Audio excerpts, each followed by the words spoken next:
Hello.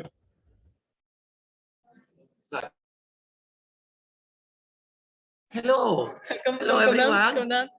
And this Hello. is Manuel, head one of the Manuel's Yes. Society. So here we are. Yeah, cool. Yeah.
Pretty much.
put that in the feedback.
Okay, not the best camera work, guys, but sorry about that. Let me check.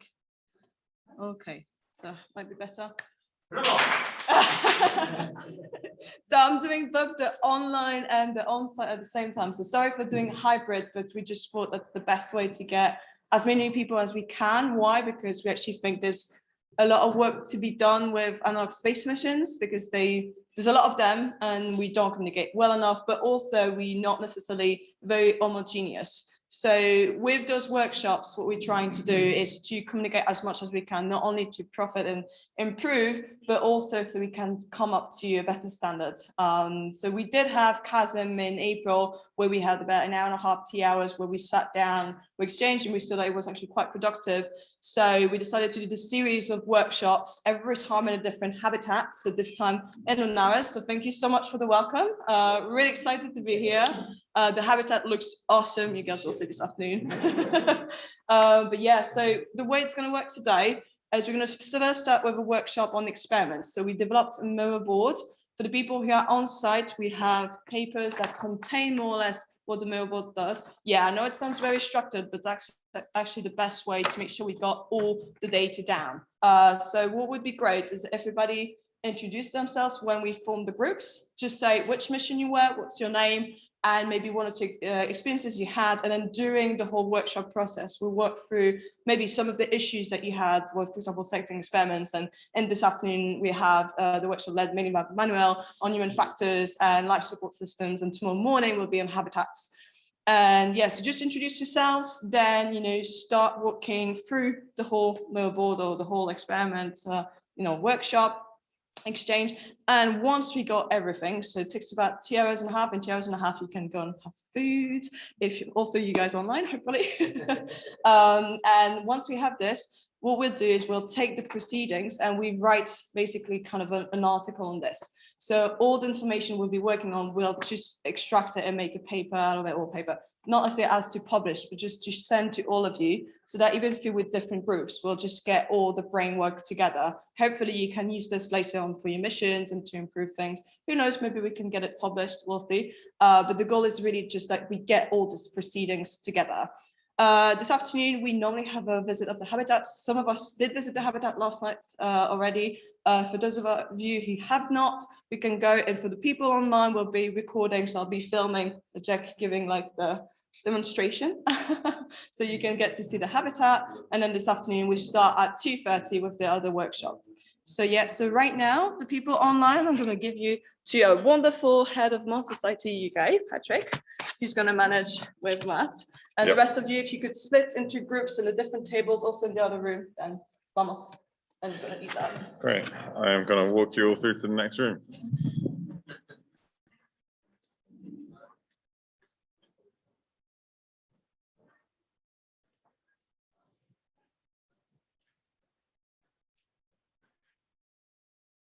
Okay, can somebody speak so I can see if the audio is working, please?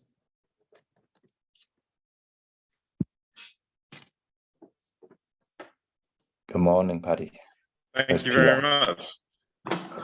Awesome. So thanks for joining. Obviously, Eleanor's already put through the introduction. So basically, if we like, we can just do a little bit of a round table, because I think we've got enough people, but not too many, so that we can go ahead with that and introduce ourselves, and then get started with the mirror board. So how about I'll get the list of participants and I'll start naming people, and then you give yourself an introduction and let us know. So and forgive me on pronunciation of names if that's okay. So Adita. Let's check if people are listening.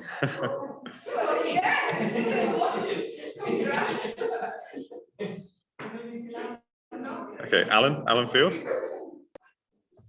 Hi, Paddy. Can you hear me? I can indeed. Welcome. Yeah, well, it's good to be able to see you. Thanks for the info earlier, and a big thank you to Reese. I wouldn't be online without the help from Reese this morning. Brain's a bit fried, but I guess you're all feeling a little bit weary. But it's exciting, and I'm really pleased to be able to be part of it. I'm only doing a small supporting role, really watching, listening, perhaps have a go at the mirror board and try and give you some positive input. But, great, thanks, Alan. How's the audio coming through, by the way? Is it okay? This might help. There we go. I got some headphones. Right. Are you on speaker? Are you at the moment? Yeah, at the moment we're running a laptop speaker. Okay. But yeah, hopefully everybody got there safe and sound, and you're there and it's starting, which is great. So that's progress for the future. Funnily enough, I was looking at Mars the other day because it was one of the nearest, I think, for quite a few months, if not years. It was very bright in the night sky. Right, can you hear me okay? I can hear you. Can you hear me still? Excellent, yeah, thank you very much. Yeah. Okay, great. So Karen, thank you for your introduction. Oh, Adita, oh, brilliant. Adita, go ahead. Hello, sir. Can you hear me clearly? Yeah, thank you. Sorry about that. I had problems with the microphone. So, hello, my name is Aditya and I am joining from India. Welcome. Thank you very much. Can we get an intro from Karen? Silicon Yes, sure. Sicily. Hi. Yeah, I'm in beautiful sunny Sicily. Amazing. I was participating as a flight planner and also a trainer to a certain extent at the Ocean Space Forum's Amadi 20 mission. I was in the Mission Support Center for the entire duration of the mission. I will also participate in the next one, in the Amadi 24. And I have so far participated in 9 virtual analog missions at Habitat Marte. And working a bit in the space sector, but also in other sectors. And I'm very interested in analog missions and how we can use them to make space travel safer and more fun in the future. Thank you. Thank you so much. That's a great introduction. Welcome aboard. Lorenzo, hi. Hi, can you hear me? Yeah. Nice to meet you. My name is Lorenzo. I'm an university student of aerospace engineering in Italy, Rome, La Sapienza. And I'm also a young researcher in space debris observation and monitoring. And I got recently in touch with analog missions. So I'm very interested, and I hope I can help, even if my experience is not too much developed on this specific topic. Great, fantastic news. This is always good to get new recruits. Just a quick question to the room then. Has anyone not got the link to the mirror board?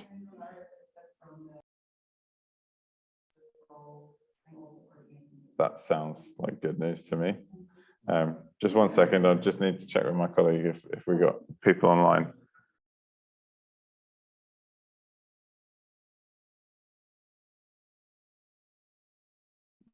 I'm there. Okay, great, perfect. Because so the mirror board is where we're going to basically collate all of our thoughts online. It seems to be just the best way to run it hybrid. Unfortunately, you know, these things are always a little bit challenging when you're not in person. Okay, great. So moving on then, Lucy, can you give yourself an introduction, please? Yes. Thanks. Hi everyone, my name is Lucia Račková. I am from Czech Republic and I am the PhD student of environmental physiology. And also I am a part of a company called Entrant, which is a company that offers a new solution for real-time objective and non-invasive stress measurement based on thermodynamics. And my research interest of my PhD topic is the isolation of humans in extreme conditions. So we conducted the research in Antarctica. We were part of the Chile's 2 Analogue mission, and now we are going for a Astroland mission on November. So it's exciting to meet you all. Unfortunately, I thought I will have a whole weekend for this, but I have some duties to attend. But I'm so happy that this session is recorded, and I hope I can catch up with you all later. Great, thank you very much. Now, please forgive me, I'm going to get this name horrendously wrong, because as you can tell, I'm an English native speaker, so we're historically terrible at pronouncing names. So, Małgorzata? No, you're not that bad, actually. Thank you. Yes, I am not a native English speaker. I'm a native Polish speaker. So I'm a scientist, but I work in bioinformatics topics. My experience with analog missions is quite a few years back when I was working actually here in Lunares in the mission with the first disabled person. That was the Icarus 1 mission. So we wanted to make sure that the habitats and procedures that we have for habitats would be good enough to be used by a person with disabilities. So that was this pilot study. So I'm also looking forward to today's topic, and similar to Lucy, I won't be able to join them full time, but I'm happy I could look back then at what's actually recorded. Thanks. Great, thanks. I mean, on that thread, actually, I'll get back to the roundtable in a moment, but the para-astronaut topic is quite a delicate one. Went to International Astronautical Congress only last month, and it is only the European Space Agency that have a para-astronaut program in place at the moment, and it'll be interesting to see how we have to accommodate experiments for para-astronauts as well, because as it turns out, you know, we will be having para-astronauts in space, so we need to work out how to best accommodate that. That is exciting. That's exciting. I'm happy that ESA decided to start that program. Yeah, great, thank you. So Rhys Davis. Good morning. So I'm with Mars Society UK, and I'm supporting however I can. Very envious to all of you in Pila. But I'm very excited. I think already from some of the introductions here, we've got a broad range of interests, expertise, and I think this is going to be a terrific event. Thanks, Rhys. That's great. Ruchira? Please forgive me if I get pronunciations wrong. All right, okay, so we'll move on then to Celine. Yeah. Can you hear me? I think so. Yeah, only just. Yeah, cool. So, hey everyone. So I'm Celine from Italy, and I'm both an archaeologist and molecular biologist that's moving to study the origin of life. And I was in a analog mission before as the astrobiologist, where I also had the chance to create a museum inside the habitat, and the mission was with the Analogue Astronaut Training Center in Poland, close to Krakow. And at the moment, I'm just looking for a PhD and then managing a website where I try to explain why we need space through article and a database, which is Spaces for You. And actually, I cannot find the link to the Miro board anymore. Like, I think it got lost in the emails. If you could resend it, would be great. Yes, I'll repost the Miro board link. I will also share my screen, but for those of you, oh great, okay, so the Miro board's already in the chat. It will, yeah, it's basically up the top. I'll reshare that in a moment, but it's timestamp 9:07 a.m. Well, CEST. I'll share my screen, but just to make that quite clear, the font will be rather small on my screen. So the best option for collaborative work is of course for everyone to open it themselves. It will be the best option. Thank you. Matt has just reshared the link. Thank you. So yeah, I've recommended to join via Miro board rather than watching the screen share. Okay, so moving on. Please again, forgive pronunciation. Shreya? Yeah, that's right. Hello, everyone. I'm Shreya. I'm from India. I'm a PhD student here. I'm basically working in the field of electromicrobiology, dealing with electroactive microorganisms. So I'm really happy to be here and attend this event. Great, thank you very much. And just on the off chance, have we still got Ruchira in the room? If Ruchira wants to give an introduction, go ahead. If not, we'll move on and I'll start sharing the screen. Hello everyone, I'm Ruchira. I'm from India and I'm a final year aerospace engineering student. I have always been interested in analog space mission. I met Eleanor and that's how I came to be, included or known about CHASM and the workshops they're going to do throughout the year. And I'm very much interested in the research and that's why I'm here and looking forward to meet people with likewise mindset. Thank you. Great, thank you very much.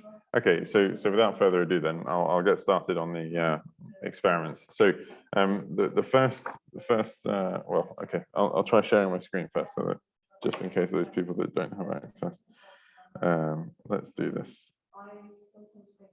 Unfortunately, I'm not a native German speaker, and this computer is Eleanor's, so I've got to sort of go through this quite blind.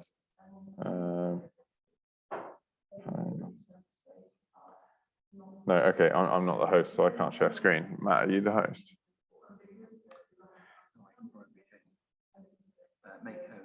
Okay, great.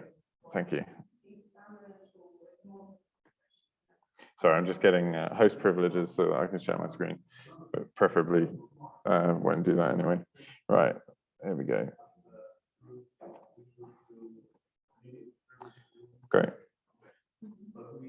Okay, can everyone see that, or is it overlaid with on the screen? Is it overlaid? Okay, great. So this is the Miro board. So if everyone has access to this, basically we'll zoom into each individual subject and edit probably one at a time. But if ideas do come out, please feel free to raise your hand via the chat function, and we'll come to whatever topic anyone wants to contribute to at the time of contribution. Okay, so let's get started then.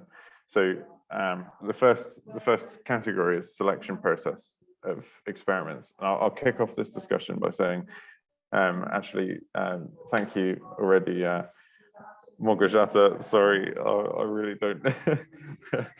No, you're actually perfect. Don't worry about the pronunciation. So, with the how do we make an effective call? How do we target the right research group when we put out a call for experiments for analog missions? So one thing perhaps to raise is, how do we accommodate the different groups of interest? Do we need a wide array of experiments in one session, or do we focus specifically on one topic? I personally haven't done an analog mission, so perhaps maybe Karen could offer some insight here, like what has worked better and what has not gone so well in missions before based on experimentation.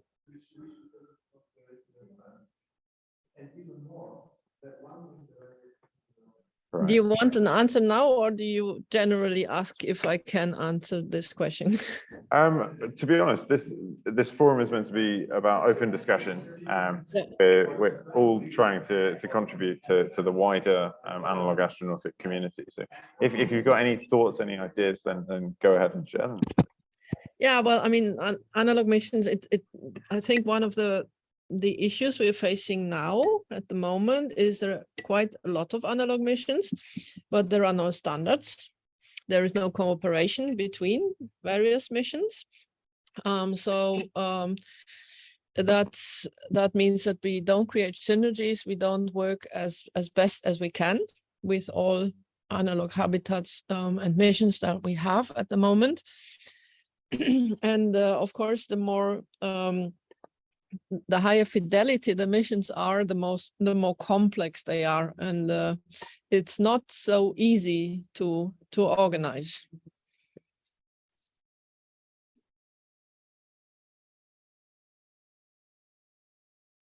Yeah, thank you for that. That's great insight. So I'm taking notes via just pen and paper, good old-fashioned method. But actually, Matt will be taking notes on the mirror board directly. So it's a really good point about a lack of standards. And by the way, thanks for raising that point, because we're trying to highlight that this is the point of CHASM. We're trying to bring that community together and basically share best practice and make sure that we don't duplicate. And yeah, I'm very sorry, Matt. That was me. I accidentally moved the box. I meant to double click in the box, but I'll now not touch it whatsoever, and I'll leave you to edit. So great, we should be able to see this live. But basically, I suppose we'll count that as like a lesson learned that without the standardization, there's this lack of cooperation and, as you say, synergies. It would be good if there was some kind of general board or something where it's a widely known location for everyone to post call for experiments, perhaps. Does anyone have an opinion on that? Should we have like a single overarching, effectively like jobs board where we do calls to experimentation, and maybe we could map those to the most suitable testing facilities or something?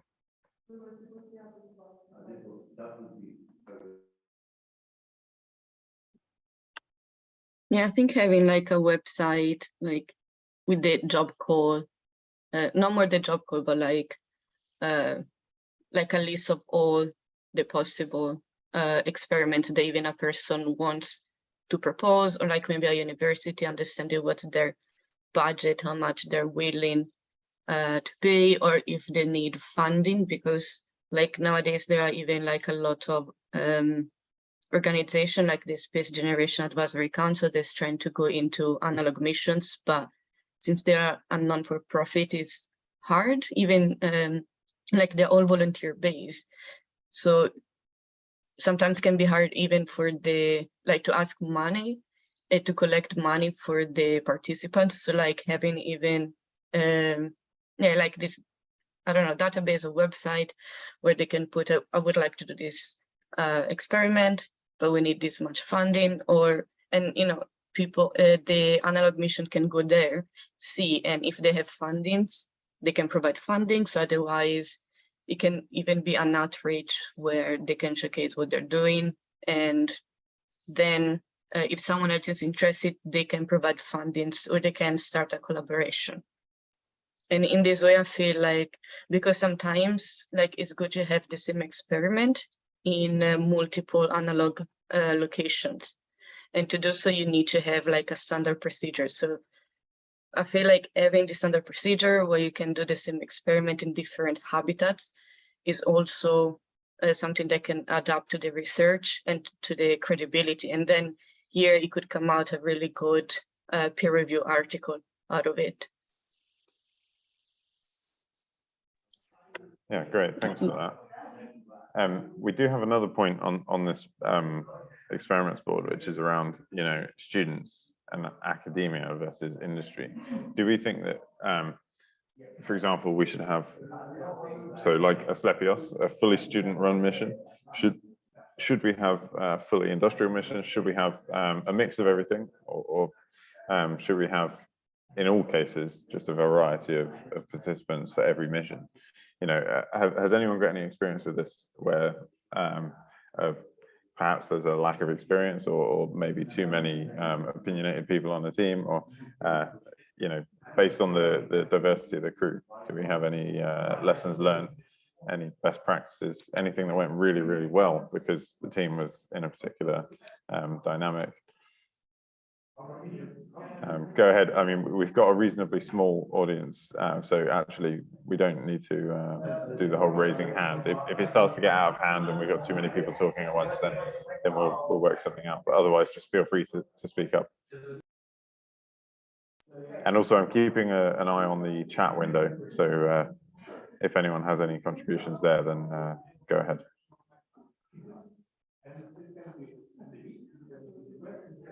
It's only early. We're all scared. So I didn't want to speak. I wanted to wait to see if other people spoke up, Paddy and everybody. Yeah, no, I think it's one of those things where it's not one size fits all, and I think it will be good to try and capture every area. Literally, you can start as we've been looking at. I know, and it hasn't got off the ground yet, but from primary schools through the secondaries, or whatever they're called in different countries, university, student-led, industry-led. I always think it's good to keep it open, so that especially if you're going to get a nice pot of funding, if some government body is going to give you, 100,000 or 500,000 or whatever, and it's industry only, then fine, we go for it. So if we keep it broad, so that all areas can be covered, but you're not trying to make it one size fits all. I've had a little bit of experience, but not lots, and others have probably got more than me. So, but that's my thoughts anyway. Yeah, if I may add to that, I think it depends on the goal of the mission. Yeah, do we want outreach and education? Yeah, then it's fantastic to have an all student or even all high school students mission, for them to learn how to organize everything from fundraising to logistics to actually conducting the mission. And if you have a scientific mission, then you probably want a mix. You want some experienced scientists, maybe some junior scientists alongside them, so they can learn and grow. And I would also say I agree there is no one size fits all. It depends on what do I want to achieve with that mission.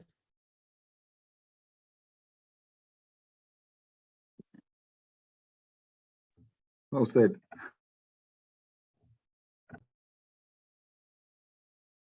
Yeah, thank you very much. By the way, how's the sound coming through to everyone? Is there a lot of interference? We actually have. I'll show you, because we've got 3 separate tracks on site today. So one of our tracks is actually in here, and they're having their own little workshop around the table over there. So please do say if the noise is getting too much. But I think it should be okay. Yeah, I can hear you okay, and the other participants on this particular workshop, the other stuff is very, very light in the background on my computer anyway. Yeah, same here. It's fine. Okay, good, great. Which means, by the way, that we have the biggest workshop of everyone, because we've got 12 participants and the tables are otherwise split into 8. So. Not biased then. No, not at all. Great. So I'm just looking at this then. Effectively, what would be good to capture is this sort of best practice. So when it comes to standardization of calls for missions or calls for experiment, do we have any thoughts on the best way to standardize that? Because one thing that I'm aware of, and I'm not an analog astronaut directly myself, but I'm aware of quite a few of the facilities, and they all have very different capabilities, very different requirements and fidelity levels in the various aspects of an analog mission. Some are better for the human factors, others have vastly superior, ground equipment. And it's all very different. So to standardize that sounds like quite a challenge. Have you got any thoughts on that? And Karen, being the person that raised standardization as a tough topic, any ideas? Because this is a challenging thing to try to solve, I think. Yeah. I would again say that no, not one size doesn't fit all. The thing is, we need to get to a categorization of mission standards. Yeah.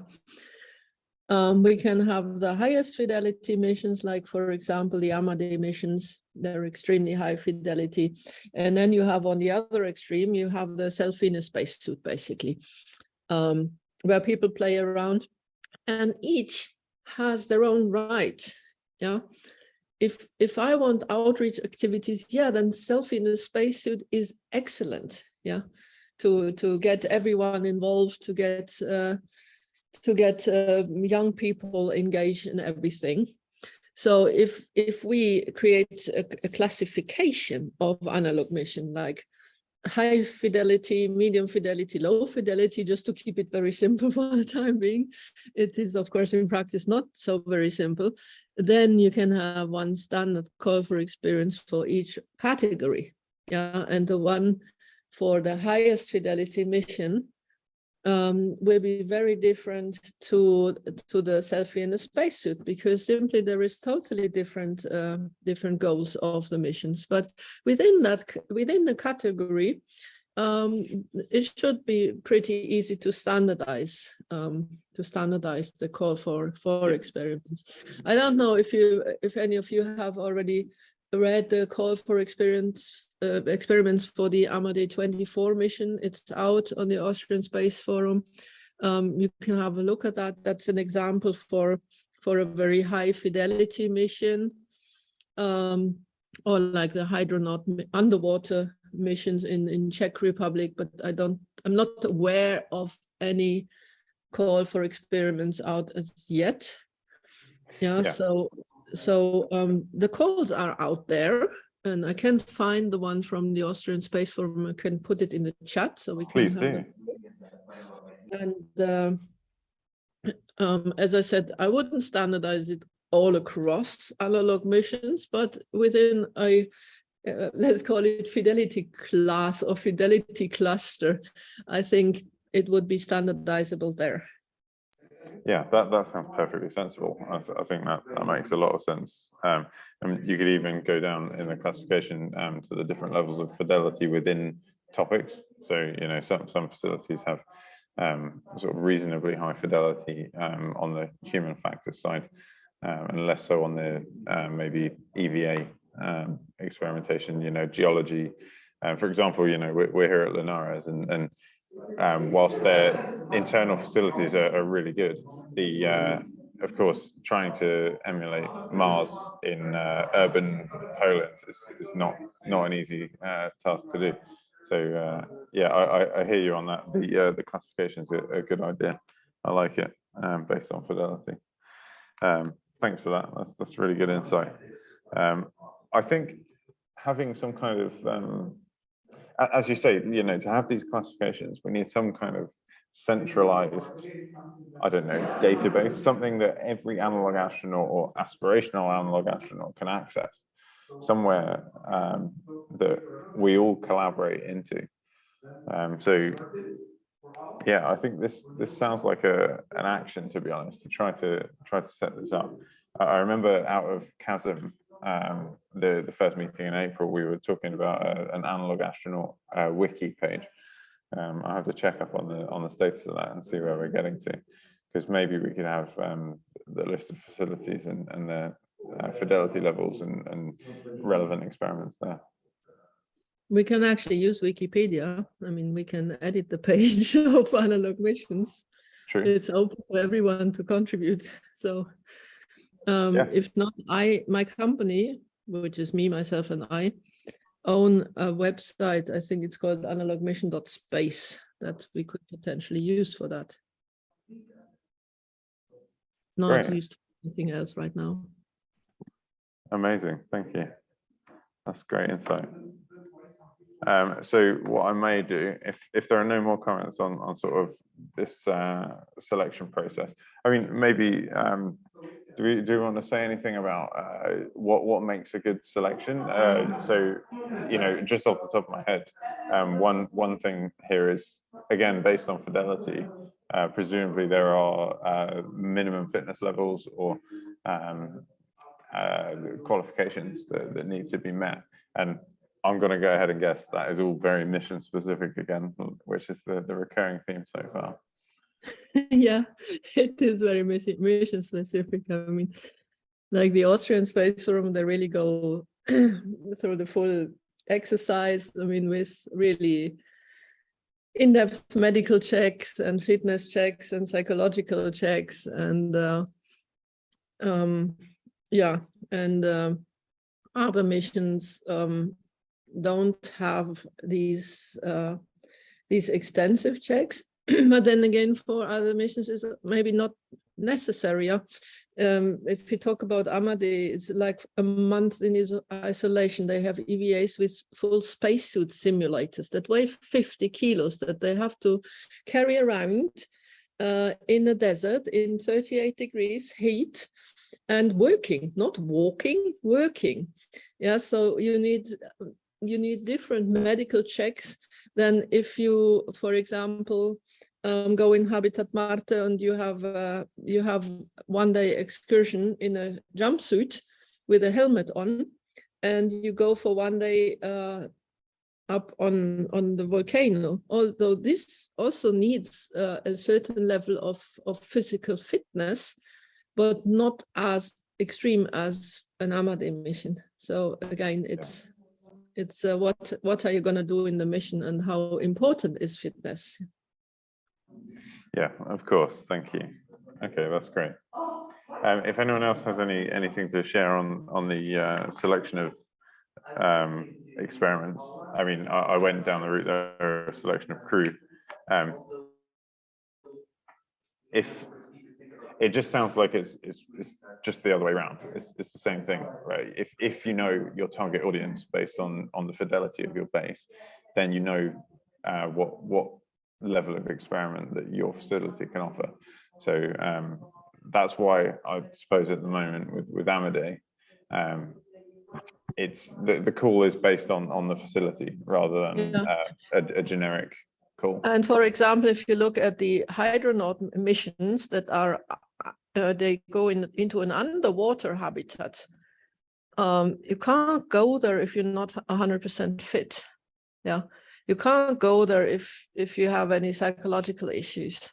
Yeah, it's because we don't want to risk lives in analog missions. We don't want to risk lives in space missions, but also not in analog missions.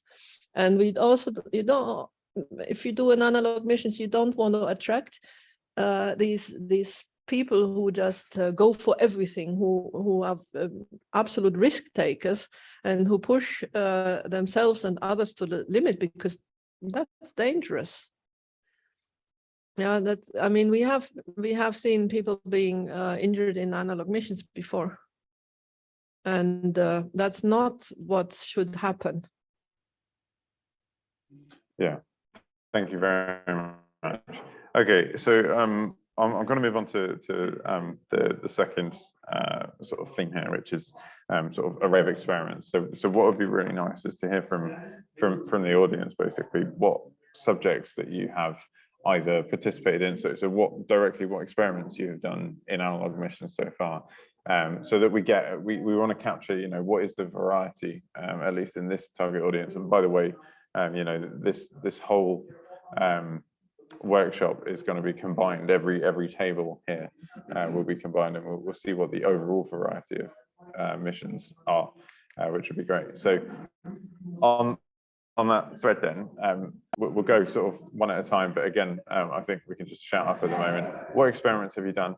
And then when we finish with the completed experiments, we'll go to aspirational experiments, because as I heard on the call, you know, we've got quite a few researchers who I'm sure want to do an experiment, an analog mission, but have not done so yet. So it'd be good to hear what experiments you want to do in an analog space station. So I'll lean on you again, Karen, because you've done one of your missions already. So go ahead and tell us what experiments that you participated in. Yeah. Okay. So for example, in the last AMADE 20, we did over 20 experiments. There were a lot of psychological experiments. We tested rovers. We tested drones. We tested materials for spacesuits in terms of abrasion. I can't even think of every single experiment we did. It was just an awful lot. We did biological experiments, medical experiments, microbiological experiments. I would have to call up the list. Yeah, experiments I know, for example, from hydronauts, they're experimenting a lot with telemedicine. They have like a remote stethoscope and things like that. You have one person in the habitat placing the stethoscope somewhere, and the sound of the heartbeat is then transferred to a doctor on Earth, and who can then diagnose it, but he can then say, or she can say, okay, place the stethoscope a bit to the left or a bit down, and it can. These things are being tested in analog missions already. I've got a couple of questions then. One of them is with the stethoscope. Do you simulate the time delay? Because I can imagine that would take a really long time to hear a heartbeat. Yeah, I think in this case it was not with time delay, but I'm not 100% sure. Yeah, I mean, that would take you a whole day. For example, yeah, in the AMADE, we had a 10 minutes time delay in each direction.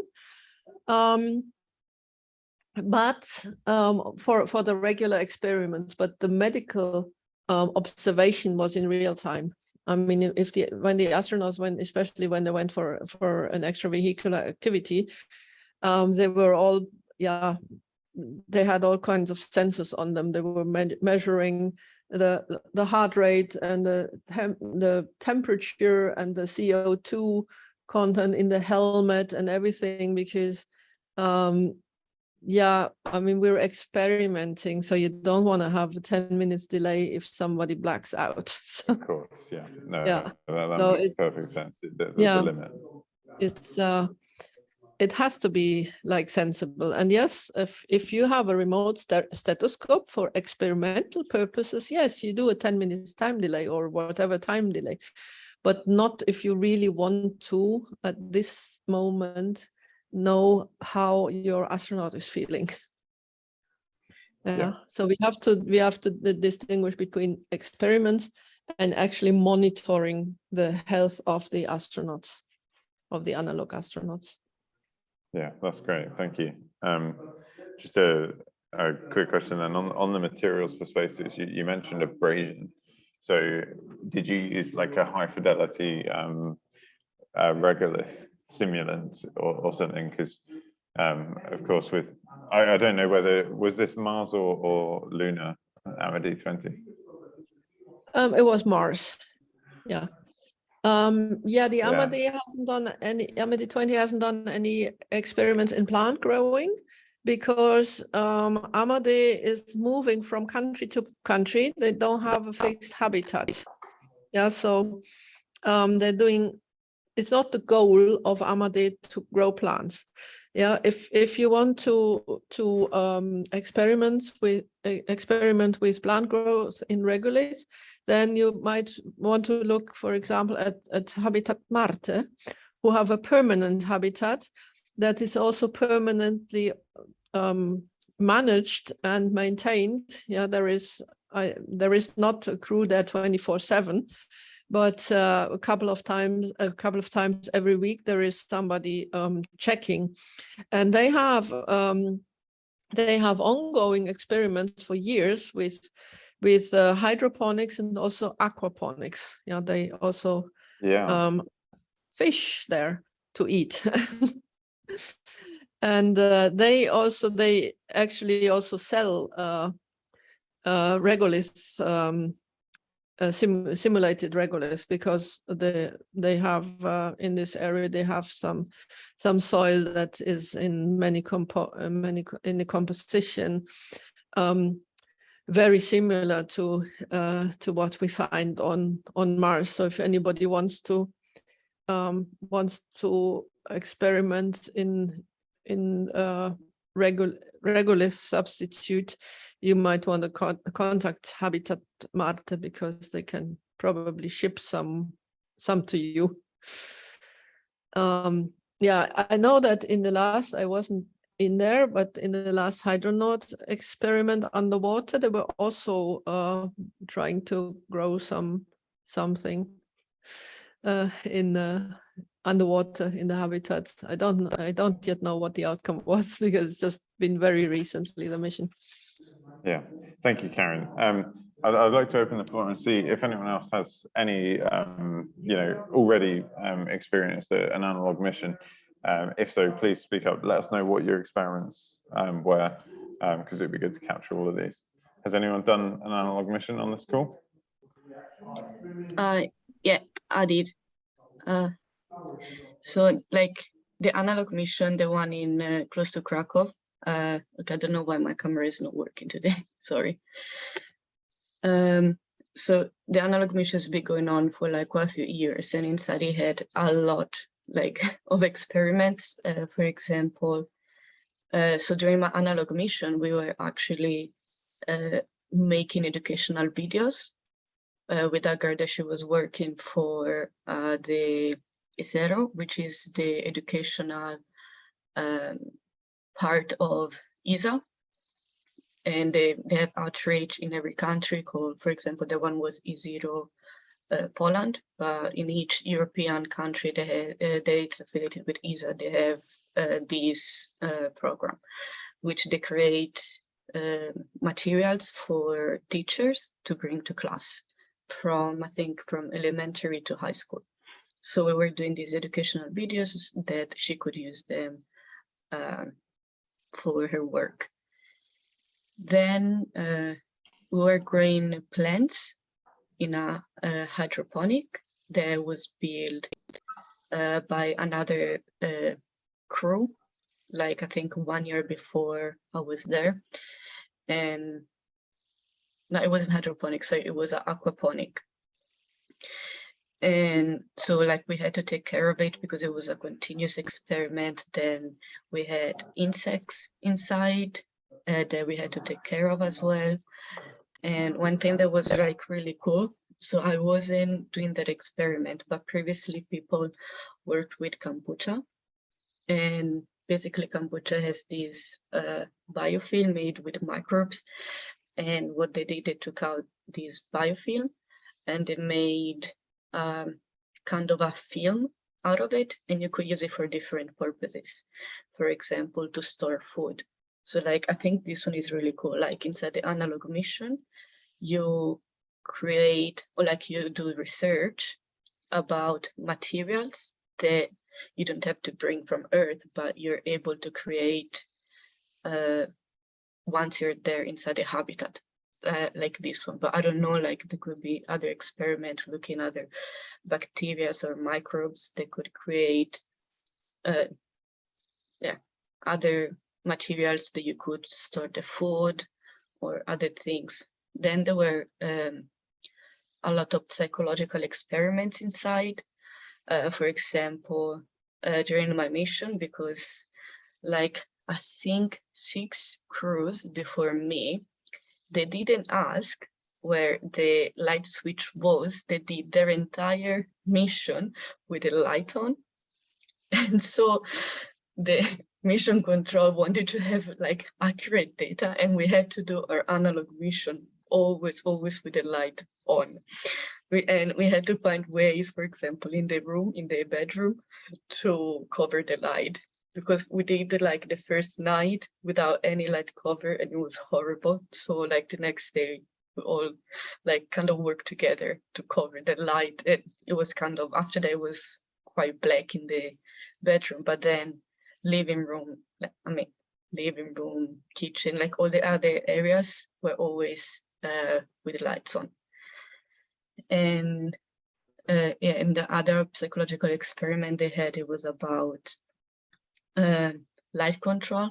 So they had this light that would simulate from morning light, afternoon light, and sunset and night light, which is used to understand if this kind of lights could help future analogues, future Moon or Mars based astronauts to adjust better. Because, for example, the mission where it was like we didn't have any window. So sometimes we tried to put a light on, but because we didn't have a manual, we weren't sure how it worked. But like having just the sense that you have sunset, sunrise, it was quite nice, like from being completely like inside in a no window place. So which habitat was this? Yeah, it was the Analogue Astronaut Training Center. It's the other one in Poland. Great. And yeah, I mean, they had so many experiments inside. Like they had this, how do they call it? Gravity simulator, where you could simulate Moon, Earth, and Mars gravity. So it's a rotator. Yeah. And you put your experiment in. So that's really cool. They had a 3D printer. So yeah, honestly, like their experiments, they spanned from engineering, psychology, agriculture. It depends really from the people that were inside. Yeah. Okay, great. Thanks for sharing that. So one thing to sort of pick up on is this the light switch.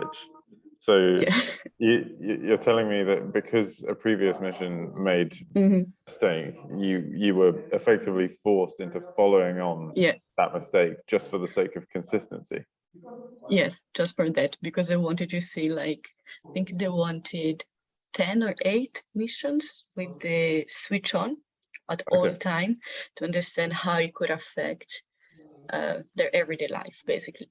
So was that, did that experiment come out of just chance, basically? Yes. You know, because somebody did it by accident and then... yeah, because like it was totally by chance, because they didn't even think about asking mission control, how do you turn the lights off? Well, that's interesting. Yeah. At least so, a lesson was learned out of that. You know, got some good data based on making that mistake. That's quite funny. Well, I really hope so, because it was like quite bad with always the lights on, especially like the first night. Yeah, amazing. I've just noticed we've got somebody new in the chat, Malika Schmidt. I just wanted to say hi, Malika. If you could introduce yourself to the table, that would be really great. We're just going through experiments at the moment, and I'm well aware that you've already done analog missions. So give yourself an introduction, and then please, could you go ahead and let us know like what experiments you undertook on your mission, please?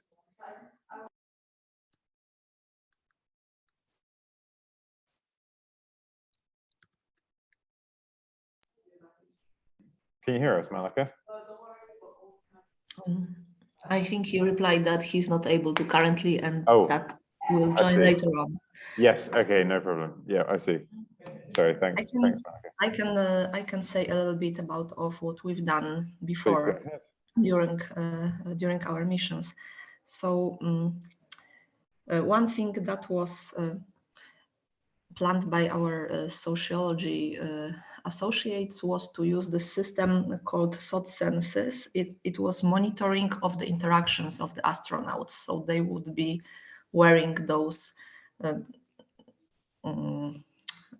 little, I don't know, telephone cell-like things on them, and they would monitor when they were talking to other people. So they would not actually register what they were saying, but they would register how long the interaction lasted. And I think it was also registering the timbre of voice. So it was able to say or infer emotion of this interaction. So that was actually an interesting thing to do. And if you want, I will maybe provide a link to a conference paper that was done on this topic. I will paste it into chat if you are more interested in that. So aside of those psychological experiments, which are obvious to do in analog conditions, I'm always thinking about the biological experiments or other kind of stuff, of course, that you can do in those analog missions. And to me, the biggest challenge in planning those is the short time of analog astronauts stay in the habitat. When I work normally in the lab, it's never, a time horizon of 2 weeks. You plan your experiments for much longer. And I understand that some of the experiments can be repeated by the subsequent crews. So just like the person before me was saying that it was already the 8th crew that had to repeat something that was done before, and that's fine too. But still, the whole process that you need to think through would take 2 weeks, and sometimes I think it is just not enough for some kind of experiments. We did some interesting insights with the meteorite material before. So we use this meteorite material for bioleaching. We tried to bioleach the heavy metals from the material, and we used fungi to do that. We also tried to mix this meteorite material with soil and see if anything could survive in there. There was also a module on culturing of the leeches. Leeches are super interesting organism because they are actually a small factory of producing of so many useful molecules. So that was also something that was undertaken, but yet again, if you have 2 weeks to grow a creature, it's not much for you to do. You just change water maybe and look if they're developing properly, but that's more an observation of what's happening than an actual experiment. And when it comes to the people, we also of course tested the time delay in communication when we were simulating Martian conditions, and also we changed the length of the day for the astronauts. So actually these were done in Lunares, and Lunares is, well, you can have this kind of conditions there that would technically let you set the length of the day as you wish, right? Because there is no natural outside light coming into the habitats in any way. So we also checked this, and of course the jet lag and all things that were considered with that. And one of the last experiments that I think is very interesting, and it is actually ongoing, is taking the scans of the astronauts' brains before and after the mission. So we are hoping to look into some maybe variations of some activity that is due to restriction of movement, because what you have there, and still this is also a short time, so that's also another challenge.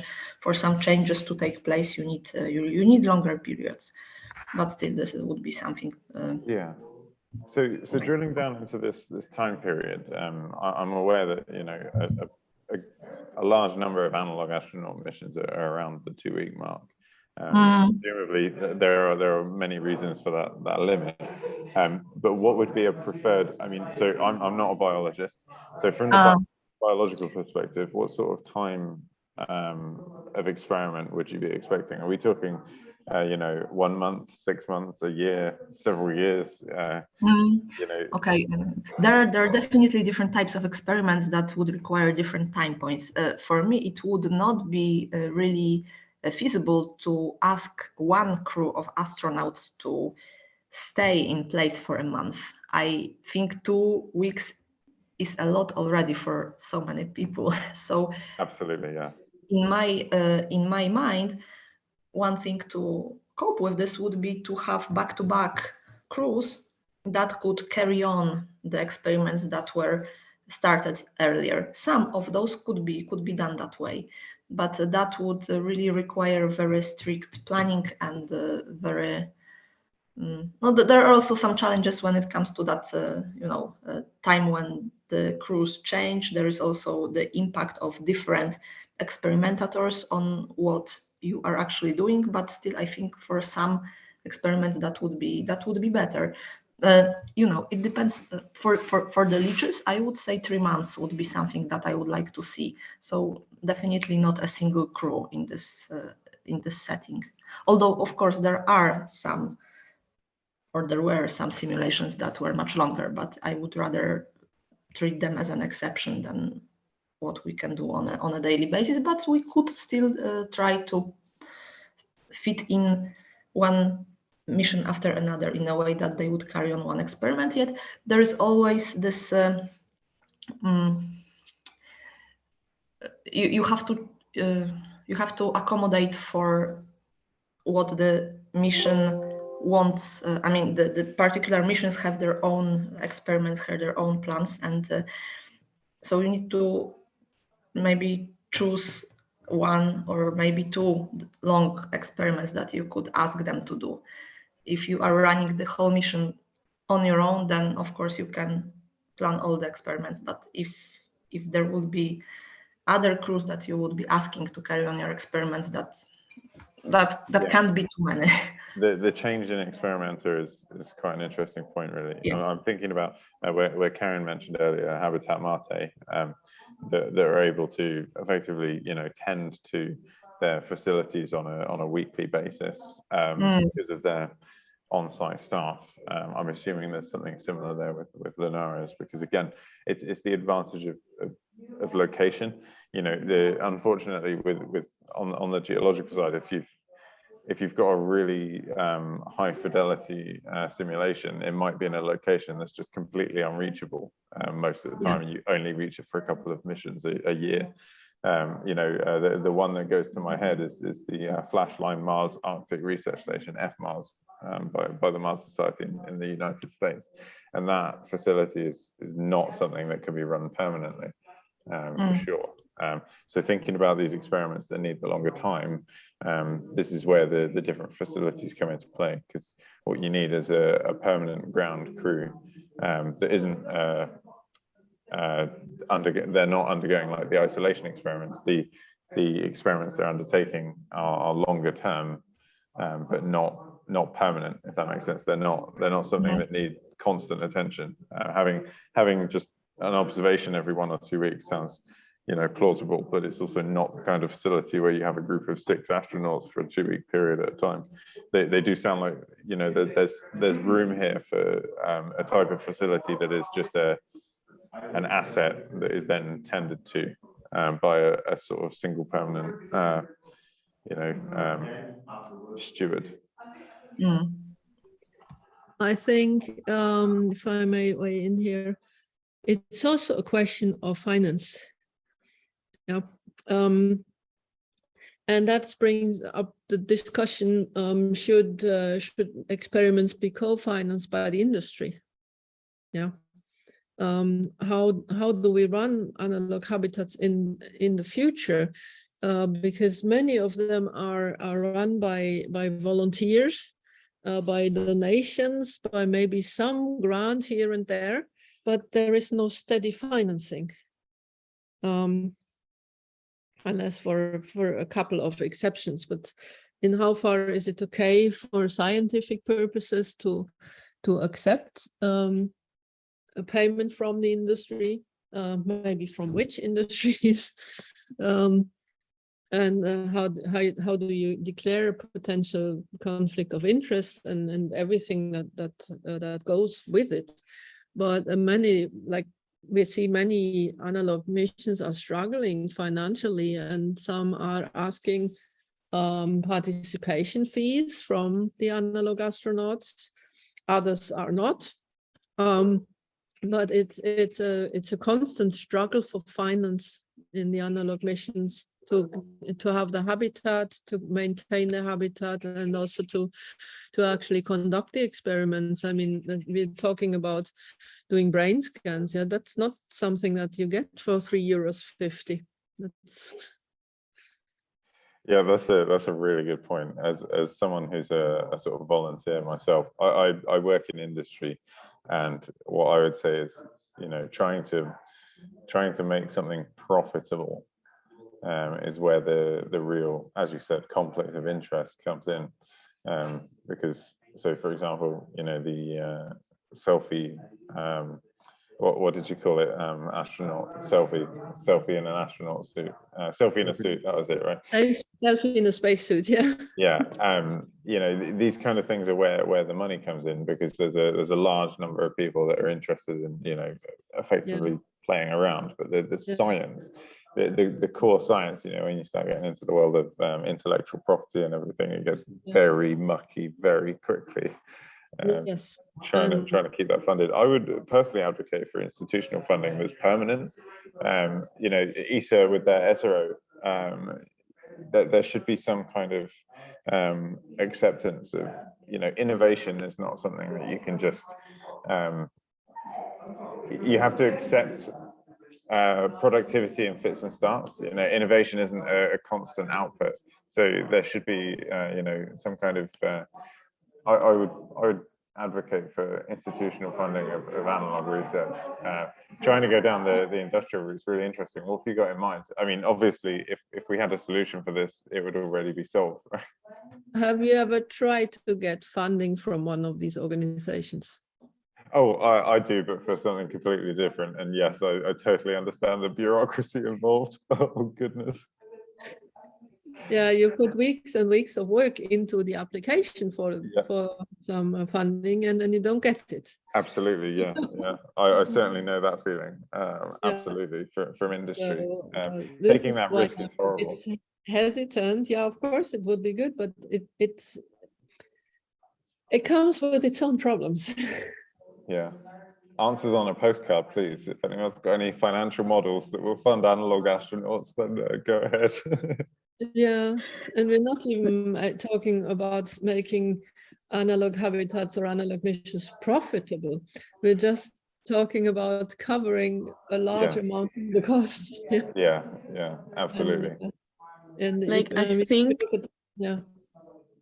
like one of the things that we're having so much trouble for, like, having fundings is that so the analog community is still quite small, and the problem is that people outside don't see the value of it. Like, for example, I was talking, I think last year we had a lecture with a guy that was involved in the selection of astronauts for ESA, and it was the analog mission. They don't, like, when people put on the CV they did analog missions, I'm kind of putting the CV straight away, because it's nothing like being an astronaut. Like, they just fake to be one. So, like, they don't see the actual value out of it. Maybe because, you know, at the beginning, analog mission could have been like this, like just something to say to people, okay, you kind of experience what it's like to be an astronaut, but like they evolved through time, like becoming more and more kind of like with different grades of fidelity. And also, like, the experience of the people inside is different. With, like, I don't know, my mission, it was really high pressure, and we had a tough schedule. Like, we worked 15 hours a day. We have to go, it was kind of an astronaut schedule. Like, we have to go hour by hour to what was assigned to us. We always said to do like the 1 hour of training or exercises.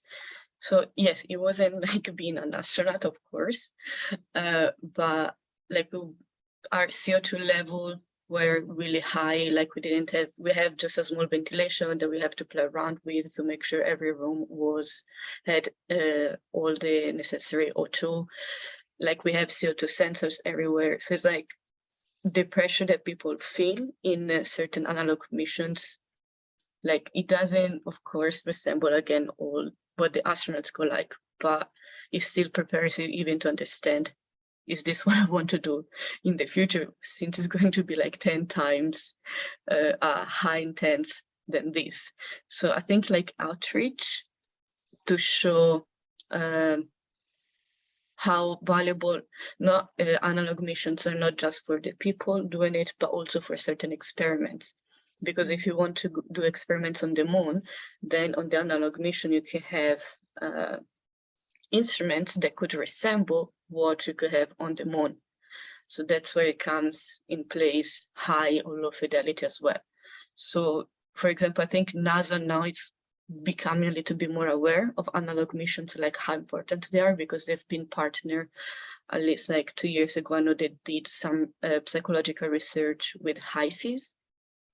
So I think it's just a question now of outreach on and showcasing like what really you can do in an analog mission and why it's important to prepare us for future space exploration. Yeah. Selene, I think you're absolutely right. And I think that the like real astronauts, that people going to space, they don't discredit analog missions per se. But if we have a lack of quality standards, yeah, if we have a lack of fidelity, then of course, I mean, if you have high fidelity missions, yeah, like AMADE, like Hydronaut, NASA is involved, ESA is involved. Yeah, some of the experiments from these analog missions, they actually go to the ISS. We can't go any further at the moment. They will go to the moon and to Mars in the future. As an astronaut community, I think we're not too small, but we're not visible enough. And we don't have a program. We don't have goals. What do we want to achieve as a community? And my hope is here on CHASM that we can make ourselves stronger as a community. We can implement standards. Why not certify missions? Yeah, create an authority that actually certifies analog missions and saying that, hey, you are category A, you are category B, you are category C, or something else, because I don't want to get into a situation where we say one is better than the other. It just serves a totally different purpose. Yeah, there is an absolute great purpose for selfie in a spacesuit missions. Yeah, but it's a different purpose than a high fidelity underwater 4 weeks missions, let's say. Yeah, and so maybe if there's we as a community get stronger, not bigger. I think we're big enough. We need to get stronger. We need to get more visible. We need to get better organized. That's my take on it. Yeah. Yeah, I really appreciate that. That's I like the way you worded that, and I'm thinking about this this way that, you know, as I said earlier, the money side, the funding, it sounds like it's probably more difficult, relatively speaking, to fund the higher fidelity science missions. You get the you know, you may get the odd sponsorship from universities, you may get institutional sponsoring, but as you said, it's not a reliable source. Whereas the sort of selfie in a spacesuit flavor of analog missions is quite popular. It feels anyway. I mean, I'm relatively new to the community, and the funding streams for those lower fidelity missions appear to be well, just a wider target audience, if that makes sense. So maybe some way of propping up each other as a community, and the lower fidelity missions funding the higher fidelity missions, and so on and so forth, might be a nice way to play this.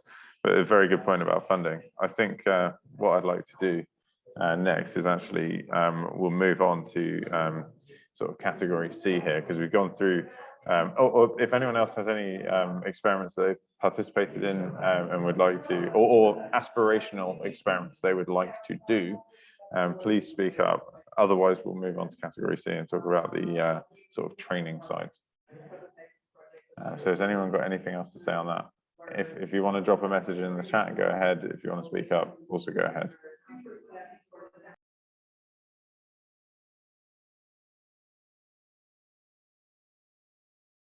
Okay, so with that then, I'll go ahead, Matt. Go. Sorry, some people are grabbing a nice coffee break. I will stick around though, because I can't offer any of you coffee online. I'm very sorry about that. So going for sort of category C then. Now, this is around the training side, if I'm not mistaken. Taking a look here, we're talking about training and protocols. So as I'm sure the general answer is going to be mission specific again. One thing to look at here is like, do you train all astronauts in the mission to the same standard? Do you have backup astronauts in case? So for example, one of the latest Lunares missions, they were supposed to have a crew of 5 and ended up with a crew of 4. So a couple of the astronauts actually ended up tending to a greater level of responsibility than they had initially trained for. Tackling that, maybe just like in real, I hate to use the word real because it's all real, but proper astronaut missions, there are backup crews that train with the sort of front runner crews. Should we train backup? Has anyone got experience of this? Has anyone had someone drop out of a mission and it's been more difficult as a result? I think 2 people from my mission dropped out, but one was replaced with no problem, and the other person that was replaced was a 17-year-old guy, which it was great having him because it was a lot of fun, but at the same time it felt like we had a lot of responsibility kind of to take care of him as well. And at the end it was good because he was matched, kind of he followed the engineer, so the guy responsible of engineering and kind of the maintenance of this base showed him and taught him quite a lot of things. So for this 17-year-old guy that wanted to go to Delft University, was amazing for him. For us, it was good, but yeah, having someone else, because the problem with the person that dropped out was the medical officer. And then they put on me to do the medical officer because I'm trained in ambulatory in ambulances. So they were like, okay, you go, which was something that I didn't really want to do. But of course, I was the only one with some kind of training, so I had to.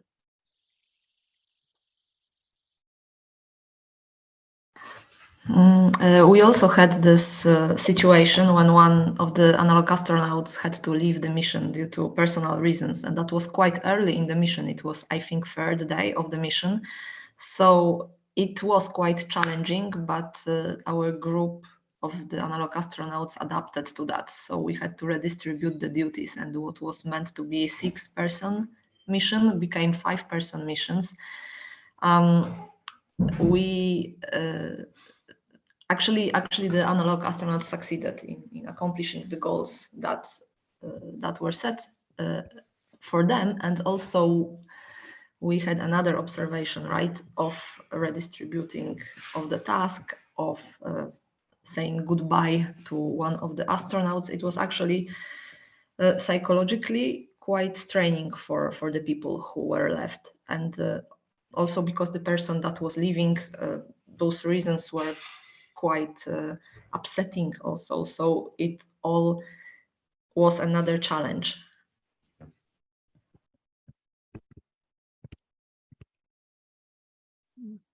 We had actually the last virtual analog mission in Habitat Marte was dedicated to training of analog astronauts and mission participants.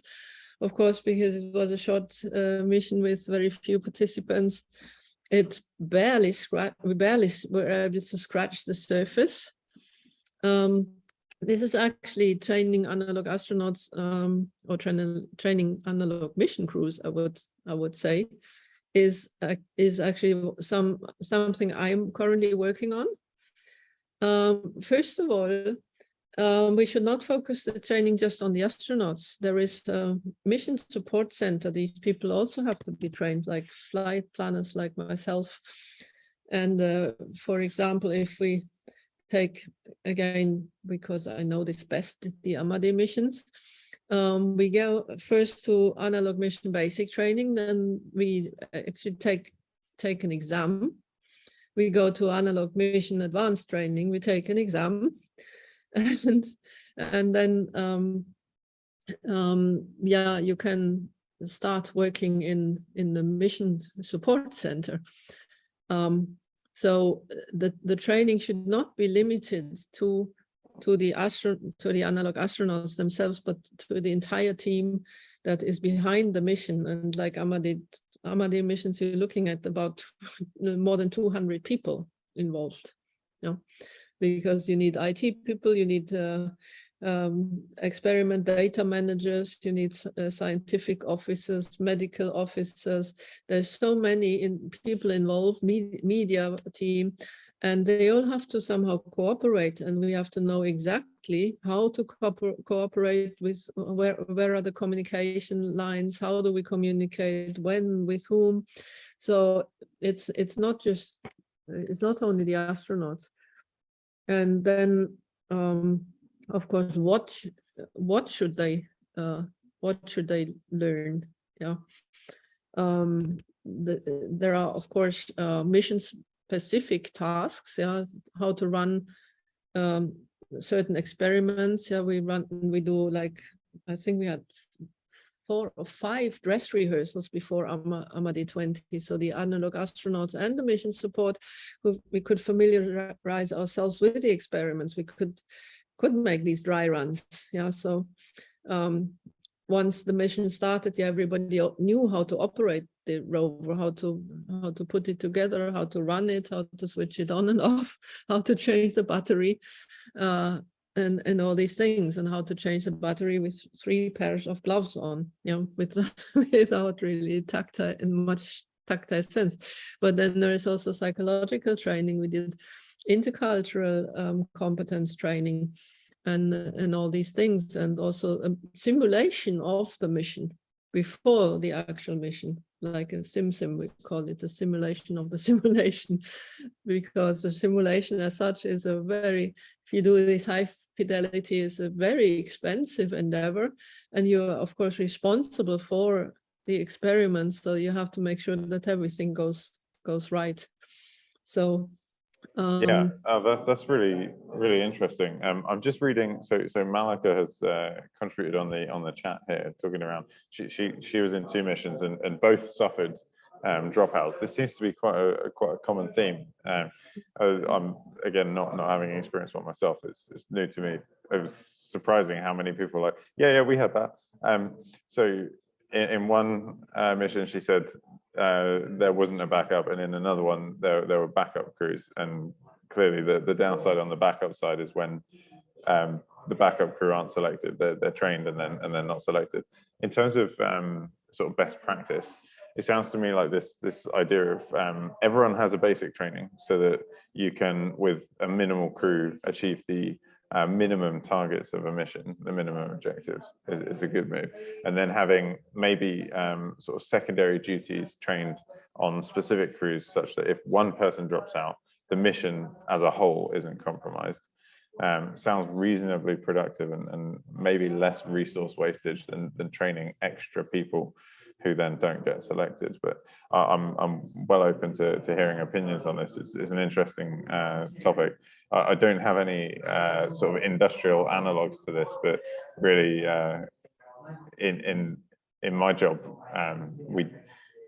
we wouldn't waste training on people that weren't likely to be on, I mean, for the sake of Analogue, a mission, you know, a job that we do. However, we do want multiple people trained interdisciplinarily, so that multiple people can do the same job. So that favors one of these options over the other. I don't know about people's experience. This is what this forum's about. I'd love to hear, you know, best practices, lessons learned. I wouldn't call it a waste of training. Like, again, it depends on what mission you are going on. Yeah, if you have, for example, the Amadi, there are 6 astronauts and there are 2 backups, and the backups are fully trained, but there is a pool of analog astronauts. So if the backups don't go onto this mission, they can be selected for the next one. So it's not a waste in any sense. And also, if you have these high fidelity missions with a lot of responsibility also towards organizations like NASA, like ESA, and if one astronaut would just fail to show up, yeah, it compromises the entire mission, and you would not be able to reach most of the goals of the mission. And it depends on the fidelity class of the mission. If you want to be high fidelity, I mean, if you train an astronaut crew to go to space, you train a backup. So if you have a high fidelity mission, you also want to train your backup. Yeah, I'm just seeing that as well. Malik has basically said exactly the same thing. Have it like NASA and ESA, where they just go on the next mission, which is great. So you have a rolling set of training. That may get difficult when you get mission specific. So personally, again, no experience with this. What happens if it's a mission specialist that goes down? If somebody drops out and they're trained to do their particular mission, presumably you just compromise that experiment and save it for the next time. It could be. Yeah. It depends, of course, on the experiment, if it's savable. Yeah, I can see Morgajata is saying the same thing, which is, well, one of the challenges here is we're all people, we're all volunteers. People need to take holiday, and if you're a backup crew, you've just spent 2 weeks of your annual leave. And it's not limited to the analog astronauts, it's the entire crew. Yeah. I had days in the flight planning office where I was alone, because somebody was sick and somebody had something else to do, and then I sat there alone with work for 3 people. And then we redistribute some people from the flight control center to help. But it's the same thing. It's not just the analog astronauts. They're like 5, 6, 7 people. The rest is like 200 plus people. So we should not just focus on the small group. We need to include the larger group. Yeah, maybe that's where some of the sort of tolerance or margin is with this whole experience, in that if somebody is perhaps unfit to go on an on-site mission but could support from home or virtually or whatnot, and then you could switch roles at the very least. Something to minimize that disruption would be ideal. Yeah, that's a really good point. Thank you very much. Yeah, great. Sorry, I'm just scribbling notes as well. Matt's doing a great job of running the mirror board.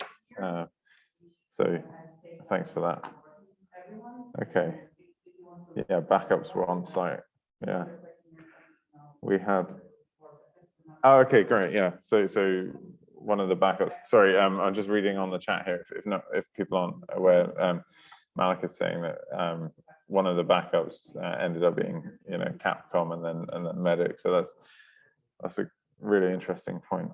So it's a good way to maintain redundancy in the sense that you have redundancy of function rather than sort of individuals. I like that. That's a good theory of sort of effective working. Very good. Let's see what's else on here. Flexibility of the experiment, adapting to the flight plan.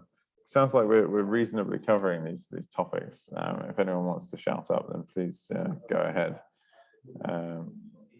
Transfer from PI to astronaut communication. Okay, so do we? Anyone who's sort of been on one of these analog missions, where it says PI to astronaut communication, I would have thought is PI not also on site, or is a PI sometimes virtual communication with an astronaut who's running the experiment?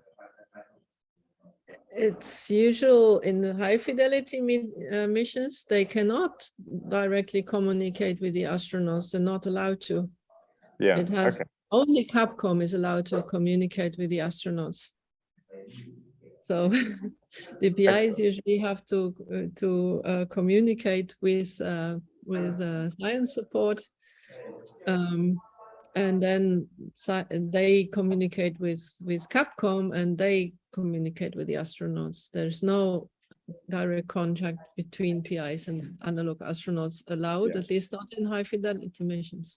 Indeed, yeah. I mean, I'm supposing that's obviously the way that this goes in NASA and ESA, because I've not got an awful lot of experience with that, but I'm aware of some PIs, and it's getting that information across is quite challenging, because it's almost a lossy filter as you go through several people.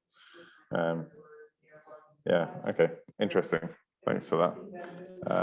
Let's take a look at section D. Oh, this is overcoming administrative issues. Can I just say one last sentence to section C? We probably also want to get a standardized analog astronaut training and hand out certificates and go through different stages. The mission team, the analog astronauts, you can get the basic training certificate, an advanced training certificate, etc. So that we create comparability. So if one analog astronaut got some training in one habitat, that it's also transferable and comparable to the others. That is an excellent point. Remark to that. Yeah, I like that. I'm definitely taking that down as a note. Also gives everyone a sense of achievement. There's nothing better than having a certificate. It may not have industry value or worldwide, but from the analog missions or space generally, and just the personal touch, it's such a boost, I think.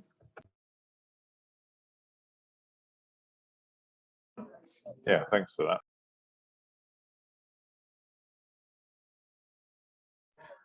Okay, great. So there is just this general call for, as you say, making the community stronger, bringing in standardization, certification. It's all about having some kind of central body, I guess, to keep it all knitted together. Don't want to name drop CHASM too many times. Okay, great. So has anyone else got anything to say about astronaut training? Please feel free to drop a message or shout out. Right now, like I know one of my friends that we did a course together. She started a startup business about astronaut training, and she's from the US, and I don't remember what it's called, but basically what she's trying to achieve is to, yes, Emily. Yeah, it's trying to to standardize team training, but also to have the analog astronauts better prepared for the mission. And she does like not just like team building, but also nutrition and all the aspects, basically. That's great. Thanks for that. Yeah, Interstellar Lab. Could you share a link on the chat if there is one? I mean, if not. Yeah, I'll go and find it. Okay, thank you very much. That's great, but I agree. This general process that there needs to be some kind of, I guess, objective scoring or objective categorization. Some non-affiliated body that will, certificate and authorize the various trainings. I mean, perhaps ESA or NASA have some kind of say on this matter as well, because of course we want to be as well. We want to be aware of our fidelity relative to the people that train, you know, our astronauts proper.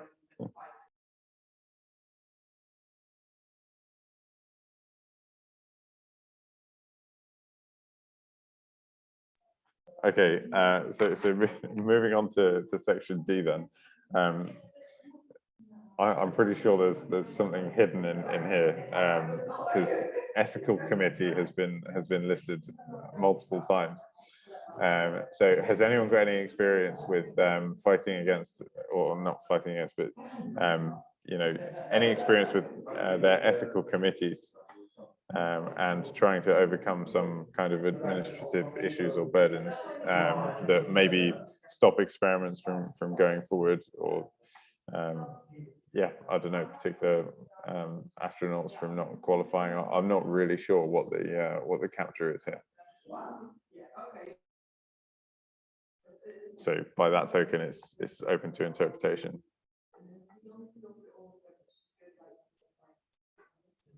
Thanks for sharing the link, Celine.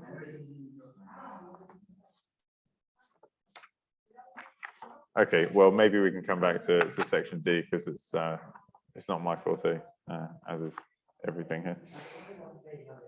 So on section E then, on the far right of the box, we've got logistics, which is basically how do we identify what equipment or perhaps facilities that we need for particular missions. Yeah, is there again, maybe this comes down to similar to category A, where we have like a central board with requirements. We need some way of standardizing the requirements as well for experiments, as written down. You know, what kind of physical envelope is needed for an experiment, perhaps even down to what controls are needed in the facility. You know, relative humidity, CO2, even radiation or temperature. I don't know if anyone has any opinions or experiences where their experiment could have gone better in a different facility, perhaps, than the one they chose or were sort of assigned to. Yeah, I think what we learned from the AMADE, well, what we knew before, we need to set very explicit conditions in which the experiment can run. For example, how strong can the wind be? What if it rains? Yeah, we had some wind-powered rovers, so there had to be also a minimum wind, the minimum and maximum temperature. And regarding the equipment, how do we identify the equipment needed? There is a document sent to the PIs, and they have to state everything. They have to state what kind of electrical plug sockets they need, what kind of batteries they need, what kind of also what kind of data storage they need for the experiment data, because there was terabytes of data that was produced, and how to transfer them and when to transfer them. You know, do you do it one slot in the evening, or do you do it real time? And yeah, do you need spare batteries to change if a battery is empty? Do you have loading stations for the batteries? Etc., etc. And also you have to transport these things to the habitat. So batteries are usually hazardous cargoes, so they have to have a hazardous goods declaration. And so every single detail has to be specified for these high fidelity experiments. Also, when we talk about psychological experiments, yeah, how many people do take part of the experiments? Is there any preparation? Is there maybe pre-experiment interview or pre-experiment questionnaire? How often do you run the experiments? Do you need a certain break between two runs? And what's the minimum number of runs? And it has to be specified to a very, very great detail.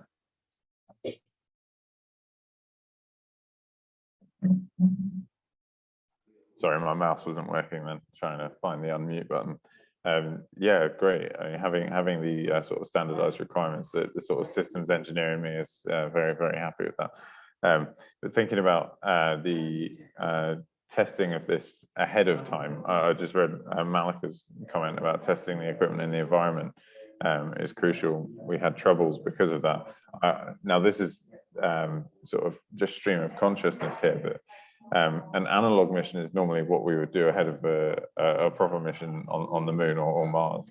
And testing ahead of an analog mission, I would have thought the analog mission is your test ahead of your...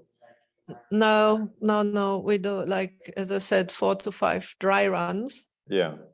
And so to get familiar with the experiments, because the astronauts don't have time to learn how to operate a rover during the mission. They have to know every single button, every single switch they have to move, and when which buttons to press. They have to familiarize themselves before. Yeah, but how do you? Okay, you can undergo the training in your sims. But what if, so for example, if you're doing an experiment in the Arctic, you're not going to go to the Arctic ahead of time and test your equipment in a relevant environment. So no, that's often not. But again, that's a simulation. You can't go to the moon to experiment and to test an experiment on the moon. So that's part of the fidelity. Yeah, indeed. In theory, we could go to the habitat before the mission and test it there, but then it would compromise the fidelity, because this is not what you do when you go to the moon. Indeed. Or Mars. And effectively, it's just another mission at that point. If you're going to the habitat doing the experiment ahead of time, you're effectively doing a wet dress rehearsal.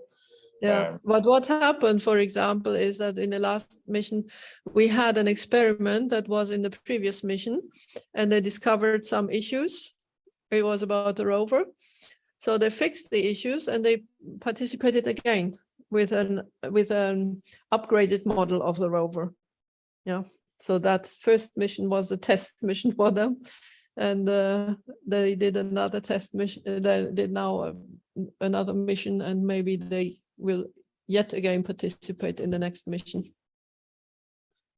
So it's up to the experiment. Yeah, indeed. So the exact example that Malika's giving here is the helmets were fogging up due to the humidity in the lava tube.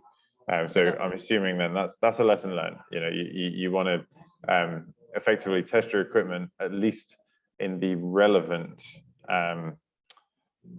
section of how to put this. It's the relevant environment that's important. Okay, maybe you can't simulate everything at exactly the same time. Maybe you can't take your experiment to the facility ahead of time. But what you can do is sort of identify the relevant parts of an environment that will relevant features of an environment that will be worth testing in. So a high relative humidity test would have sort of come up with that fogging issue ahead of time, and it's just a shame that wasn't sort of done in advance. But I'm assuming that's a strong lesson learned there, Malika. That you know that now. Testing ahead in as relevant an environment as possible. Yeah. Again, this happened in reality on the ISS. Chris, his helmet, they actually used an anti-fog spray, and that then somehow got into his eyes and he couldn't see anymore. So yeah, indeed.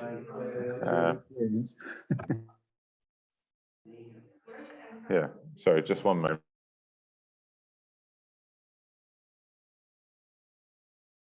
Sorry, so we've put in we've put in on the chat that we're going to be summarizing these, effectively presenting a summary of these experiments in about 20 minutes, the mirror board and everything. What we'll do online is sort of all come together in the main room, and we'll present our findings. I'm just thinking about how best to arrange that. I'll talk with Eleanor, because what I don't want to do with our online audience here is completely sort of drown out the noise. So just bear that in mind. In about 20 minutes, we'll be presenting what we found to the rest of the group here. It's easier on site. Everyone, you know, we're all just here, but trying to do that with a virtual audience is a little bit difficult. So I don't know. We'll check that also in the lessons learned, shall we? Yeah, and when we talk logistics, we also have to talk physical logistics. How do we get the experiments onto the site, and also how do we get people on site? Yeah, sometimes we need to apply for visa for them to be able to visit a certain habitat. They have to be physically getting there, by plane or train or car or whatever. Also the experiments, if you test rovers, they can be very big, like a car, and you need to get them somehow to the habitat, and it's a huge logistics effort to do all the transports and arranging everything and do customs clearance. It's not just to load it onto a truck and go there. Yeah, it's usually not possible. Yeah, I guess answers on a postcard there, because that's not an easy one to solve. Yeah, and it can also be very, very costly. Yeah, I think that's a common theme coming out of this. Yeah, we know about logistics, Paddy. one of my pet themes. Yeah, I think what Karen's raised is something that outside of this short discussion here, but one of the benefits of the CHASM, the different Mars societies, the space missions, Analogue, and everything else, this collaboration, this sharing of knowledge, what some people see as the mundane. I was pleased that Karen mentioned it earlier. The support staff, like, you know, when I was in the Air Force, it's like for every pilot in the air, there's 200 on the ground people, and similar with the missions. It's you know, you can have typically, as Karen said, up to 200 on the ground for 4 or 5 people in a mission, and it's sharing all that sort of thing. That if somebody's planning something, even a tiny experiment through to a huge mission, sharing of this information, and again, it's not one size fits all, but it's the key things like moving people or equipment or supplies to a location for an experiment. All of that, people, if you're made aware of it, and we can share our world knowledge, as it were, it helps. Yeah, absolutely. Bring that community together and share these hard-won lessons. Yeah, good point. Another quick thing, if I may, Paddy. And again, totally agree with Karen, and I think somebody else mentioned it as well. It's very hard sometimes fundraising or getting funds from various sources, particularly sometimes government or institutions, big companies. Having said that, sometimes when we do share what we're trying to do and then publicise around different countries, it's, you know, we're international, as it were. I know we're not covering everywhere in the world, but sometimes if somebody wants to do an experiment in India and they could get 1,000 people to do a small thing for literally a few $100s, if on a worldwide basis everybody else wants to chip into that or find a source of funding, everybody gains from the small scale experiments being done somewhere, but under a control input from outside, both funding and the organising of it and the support of it, and that's the thing I think that where everybody benefits. Yeah, thank you. I'm just conscious of the time. I'd like to move on. There's obviously at any point, anyone can raise any point about any of these subjects, but just to close out, I'd like to get onto this last one, which is sort of publications and outcomes. Now, this is something that I found recently with CHASM. Does anyone know if there's already, forgive my ignorance here, is there already an Analogue publication, a journal specifically for analog papers to come out? Because the only one that I'm aware of, the only journal that I've got any experience with in the UK anyway, is the JBIS, Journal of the British Interplanetary Society, where they are you know, readily available to publish papers for free, basically. So any analog paper can come out into their journal. It's a peer-reviewed journal, like a standard process, and I don't know of any others. Are there any? How do we normally publish our findings? And this will come down to those who have done it.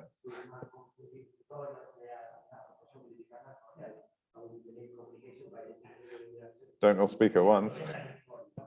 Okay, so it goes into different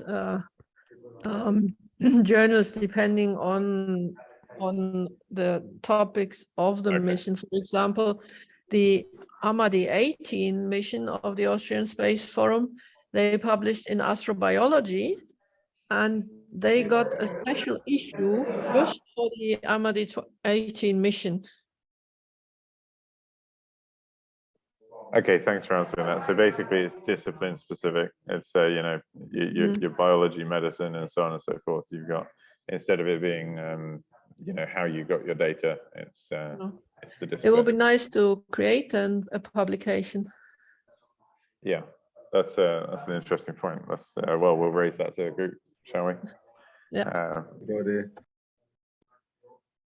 Yeah, because I wonder, I mean, where the utility lies in this. I'm just thinking about, you know, the reason for publishing in journals is to get your research out there, and whether it's more relevant to post your findings based on your discipline, or post to the analog community such that everyone can be aware of what everyone else is doing. I suspect the answer is do both, you know, publish in both journals. I'm not sure. Because what we definitely want to do is communicate among the analog community, as we all know, so that we're not duplicating research too much. In the end, wherever you publish, it ends up on ResearchGate anyway.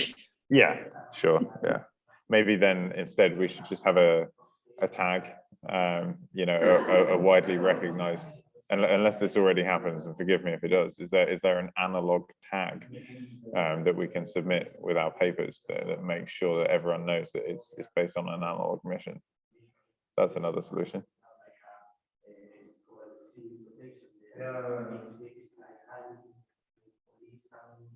I don't think there is. Okay. Because that would be a good thing for say this wiki page or something like that, you know, a list of publications, and you could just have the tag, and then you'll see every analog research paper. That may be a nice way of sort of keeping everything in one place.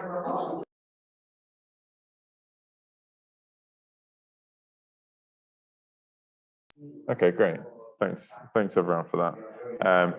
So we've got some good information, various notes scribbled all over these pages, and we've got our full mirror board. So that's really great.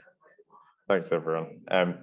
So very shortly then, I think 10 minutes now or less, we'll what we'll probably do is break and share this knowledge among the group here, and then effectively I think what we should do is save the mirror boards and send them out to the whole audience for each workshop.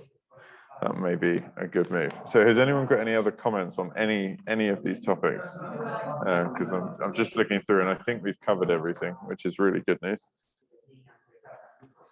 But happy to. If nobody else has got an input for a moment.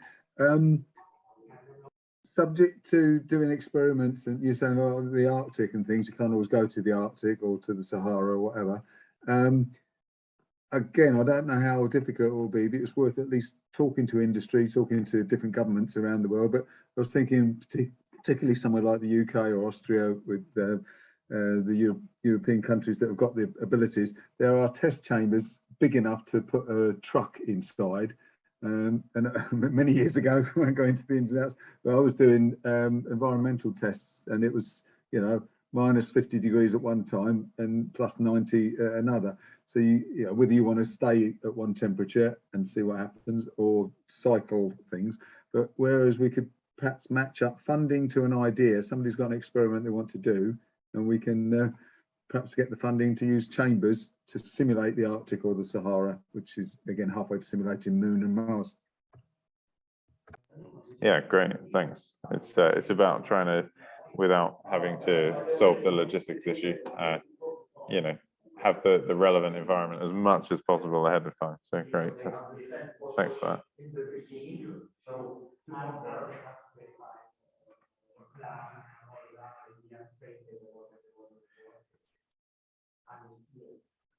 Perfect. Have we got any other sort of, lessons learned? Because what's the most interesting thing coming out of this, for me anyway, is finding out where things have maybe not gone according to plan, so that we can avoid that next time around.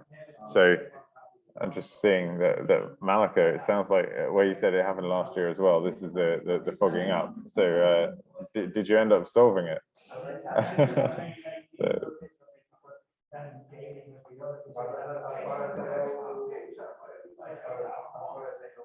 oh, okay. Yeah, mission specific training. Sorry, just reading on the chat here, everyone.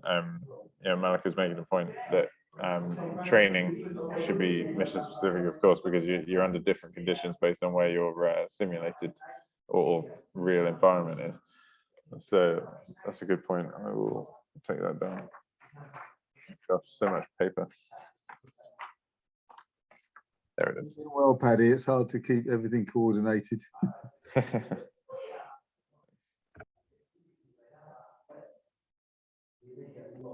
Yeah, so maybe that fits into the standardization, actually, Malika, where you can have certificates of the environment that you've trained in.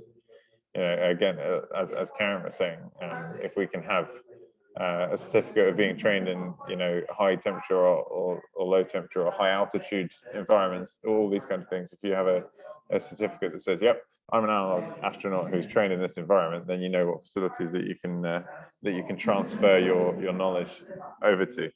That's great. Thanks for that.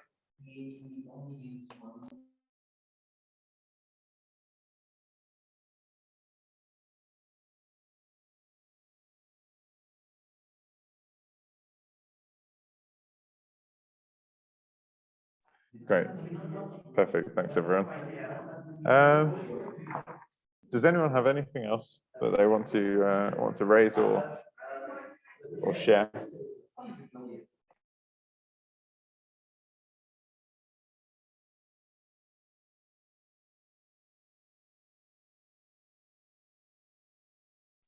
Okay. In absence of anyone commenting, what I would propose, therefore, is that we bring this virtual workshop to a close. Thank you, everyone, for your participation. I think it's been fantastic. In case the emails haven't been cleared, I believe the next workshop starts at, is it 2:30?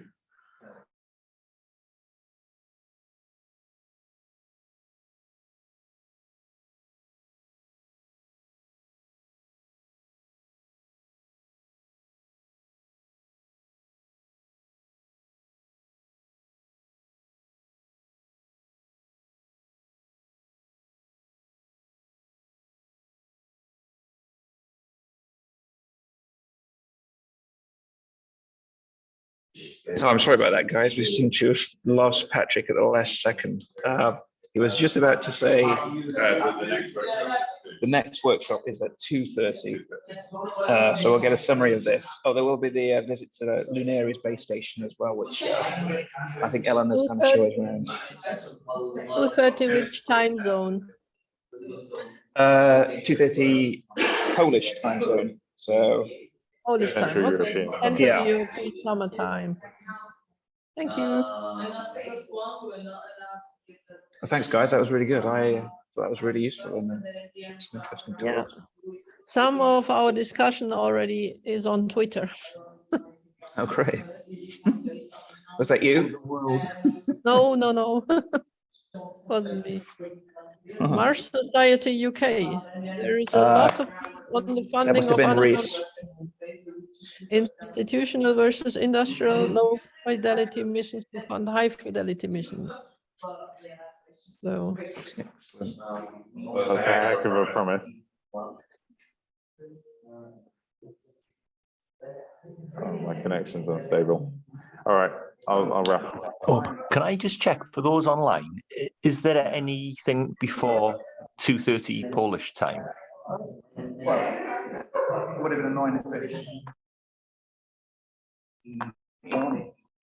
Sorry, can you hear me? Yeah. Great. So we are on site going to be wrapping up this workshop and sharing experience. But otherwise, no, there's another workshop at 2:30. It's the on-site participation that has a visit. Oh, I see, to Lunares. And so us online should Yeah, I resume think so. at 2:30 Polish time, Central European time. Sorry, the Wi-Fi is just gone awful here.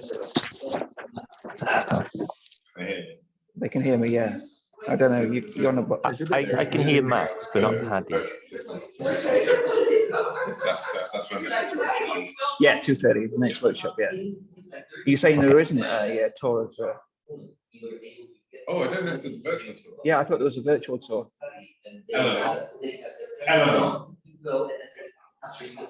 We'll just check that. So, is there a virtual? Is there going to be anything virtual on the tour?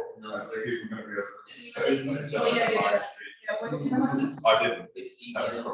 So are the virtual audience going to be able to see them? Oh, great. What time? Okay. Have the audience heard that? Oh, you're back on again, Patrick. Okay.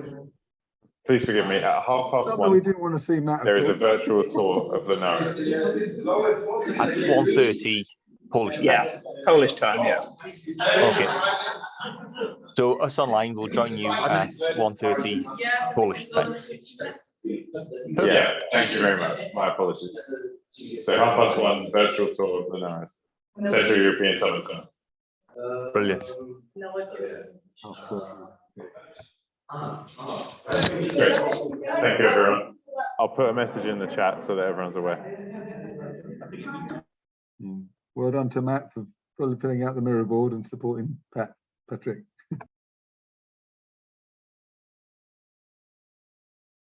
Okay, great. What's the Thanks, topic everyone. of the 2:30 workshop?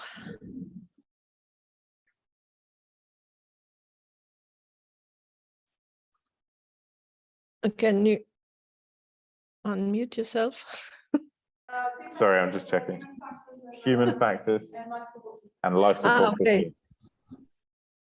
Okay. Yeah. We're coming back. Great. Okay. Thank you. Thank you. I'll be taking the computer across, but I think there's probably going to be a lot of crosstalk. So those who want to stick around are more than welcome to. But we'll see. We'll see how this goes because it's a hybrid format and it will get awkward. Yeah. See you later. Thanks, Karen, for fantastic input. You're very welcome. Thank you to you too. I just sent you a private chat, Alan. Yeah, I saw that. I'll follow it up. Okay.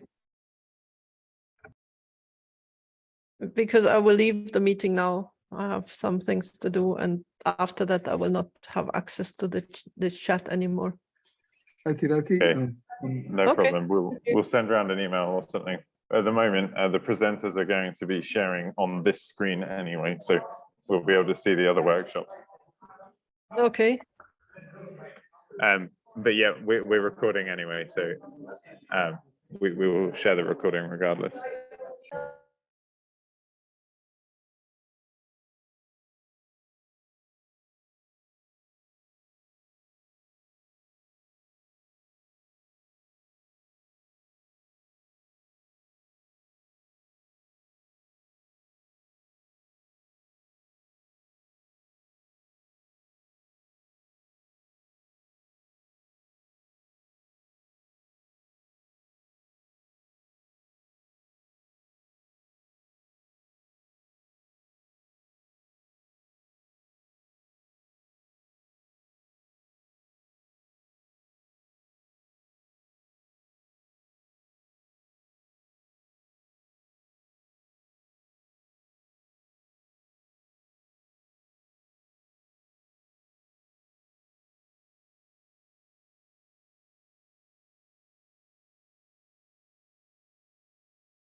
Yep, so we'll be back very shortly with these presentations. Thanks all. I'm going to turn off video for a few minutes.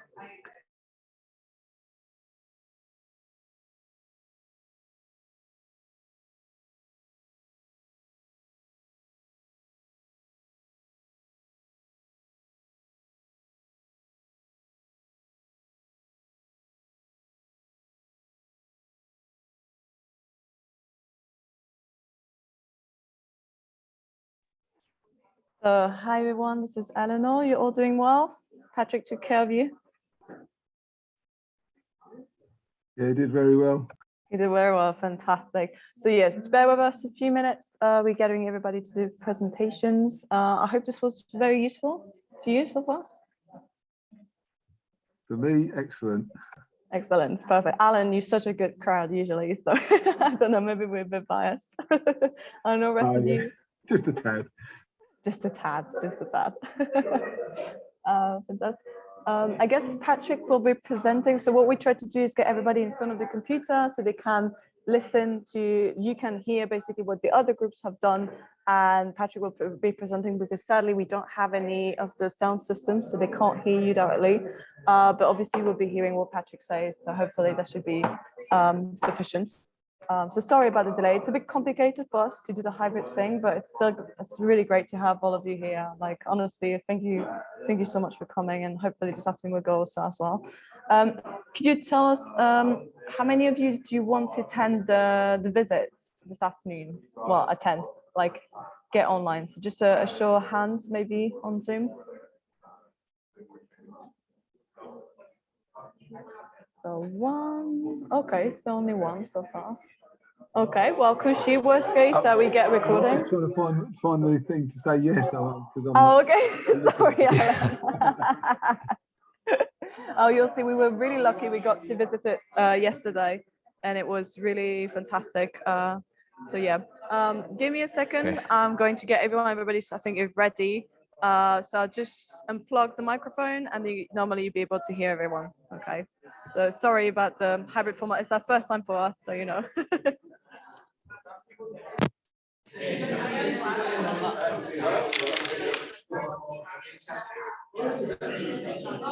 guys, everybody ready to present so we can conclude this elaborate workshop? Patrick, would you like to be online? Yeah, So could you please, you stand in front of the computer, you just explain what you did while talking to the others there, but they can hear you, so just unplug the headphones. Okay. Then we switch to the next group, and then everybody can go and have lunch, hopefully. Okay. So just stand here if that's okay. Yeah, I'm just grabbing so they can the see notes you. in the right order. I hope you can all hear us on the computer. And Matt is just moving on. Yeah. Okay, perfect. So should we get people to sit down? yeah. So you could all just...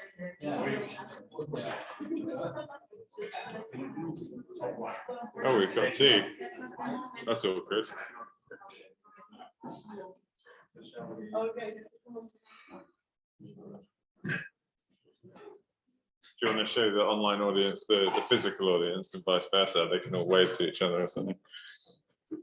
Except my camera doesn't work. No worries. You'll have to stay with the letters or a picture or something, blank picture or letters. Fair enough. I cannot really hear the audience very well, so I'm just going to go ahead. No problem. Okay, so our group, we were the online workshop, of course, so we had the most participants. We went through every single category. So starting, I'm just going to go in alphabetical order, right? So for the selection process, we went down the route of talking around standardization. There's generally at the moment a bit of a lack of standardization in analog astronautics. So this lack of a sort of overall communication method. You know, there's this little group that I've heard of that are trying to solve that problem. Maybe you've heard of them. I think they're called CHASM or something.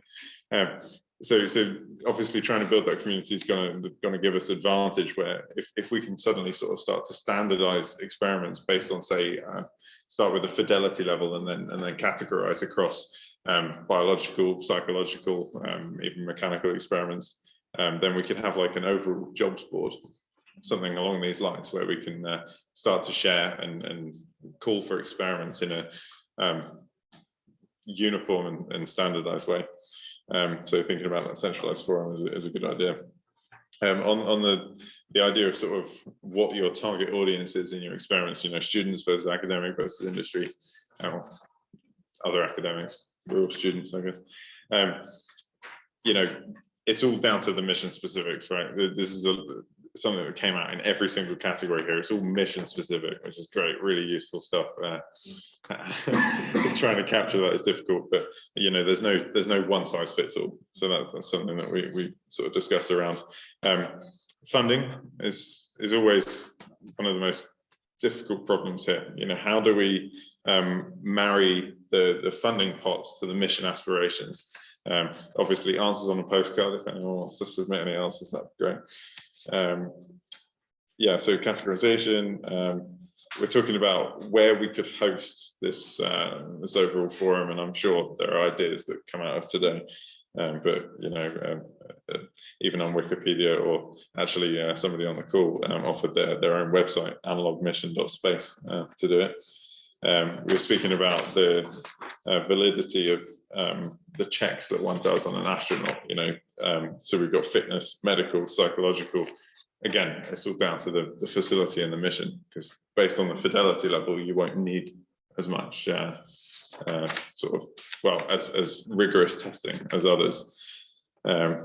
So going on then to the second topic, experiments. So basically we went through the group and got a whole long list of experiments that I'm not going to read out, but what people did, the lessons they learned. I think the best way to share this is going to be via the mirror board or something. I don't just want to read it out to you guys, but some of the common themes then are the time scale of experiments. You know, we're generally talking about 2-week missions, aren't we, for most analogues, and that means it's quite hard to do some flavors of experiments, like biological experiments. 2 weeks is just not long enough.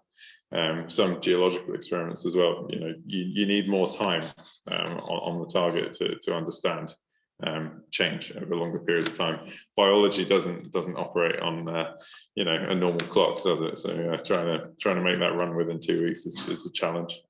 Talking about time delays, so that's safety critical. You know, you don't necessarily want to do a time delay on the medical side. If you're taking data of an astronaut, you don't want them to pass out and then find out 10 minutes later and go, hey, are you still there? You know, not ideal. So there's no time delay simulated. This is on Amity 20 mission. They did a time delay on everything except the medical side, which just sounds sensible to me. Let's see. A really interesting point here is accidental experiments. So somebody in one of their analogues in the first mission, they never asked their mission control how to turn the lights off. So the lights got left on. So then for the next 8 missions, they left the lights on because they wanted to test it. You know, it was an experiment that came out, and they're like, oh, that'd be a good thing to test. So it's interesting to see that, you know, even when you do share your experiments, call your experiments, sometimes they just come out of nowhere. So that's quite cool. Let's see. Anything else? Oh yeah, a difficult one here. Again, talking about finance. Should facilities be co-funded by industry? Basically, we got into a big mess of conflict of interest. You know, profitability, sustainability. How do you fund, you know, hardcore science if there's no money in it? Basically, a bit difficult. We don't again have an answer, but it was a good discussion. On subject C. So analog astronaut specific training and protocols. One thing that's really common, and maybe you've all got experience with this as well, is what to do in the case of a dropout. I think pretty much everyone said that in their mission somebody dropped out. Almost every mission there was somebody that either couldn't go or they had to leave midway, and it's you know, how do you train out of that? You've got a few options, right? One is to make sure most crew members have multiple disciplines so that you can, without a backup crew, just succeed in the mission anyway. But the more higher fidelity option is like NASA and ESA, where you train backup crews. But then what do you do about the disappointment of you know, having a backup crew who then don't get selected? A sort of solution here is around the wider mission. So Amity 20 again, the suggestion was, even for seven people on the mission, they had about 200 people doing the mission support stuff. So you have a redundancy in function instead of a sort of individual redundancy. So nobody misses out per se. You just have to accept a different responsibility. So I think that was a really good lesson learned, to be honest, having sort of functional redundancy instead of specific, because a backup is a high fidelity option, because that's what we do in real life. Again, talking about standardization, so a standardized astronaut training or certification would be really good, having like a sort of centralized body that would say, hey, you're certified to, even down to your environment, are you certified for lava tubes? Are you certified for low temperature, high altitude? You know, what training have you done, and is it transferable across different facilities? So I think that's also a good idea, having you know, standardized certification. Yeah, another comment about funding. Our community is small, or at least undersold. So our value is generally unappreciated. That's something that was said here, and so outreach is potentially one of the solutions to try to build this, you know, strengthen the community, especially in the eyes of the public, to make them see the value in analog missions. Because those that know, and those that don't. Having a wider community goal or set of objectives, you know, a bigger mission statement, so that the general public, instead of saying, oh, what's your analog mission, and you just go down to the specific base, you know, you've got your Astrolabe and Lunares, you know, having a wider analog goal would be something that would be much easier as a message to sell to the public. Another topic here, and I'm hoping that the other workshops got further, but the administrative issues with the ethical committees. Yeah, so we skipped that one. I've personally got no experience with it, so it was difficult. Hopefully you guys got something. Logistics, oh my goodness, right? Apparently this is really hard. We said, you know, you need like a set of requirements that's standardized, you know, what down to every single minute detail of your environment, what temperature range do you need to be operating in, relative humidity. You know, we had experiments that failed on logistics. You know, they hadn't tested their equipment in the relevant environment, and therefore when they got to their mission, maybe their visor fogged up or something along those lines, which is obviously an annoying problem to solve when you're on site. So testing your equipment in as relevant an environment as possible is a lesson learned that came out of this. But of course, you can't just go and take it to your analog mission site, because then you're just doing another analog mission. So it's just about finding the relevant part, the relevant characteristic of your environment, and testing it as close to where you built it as possible.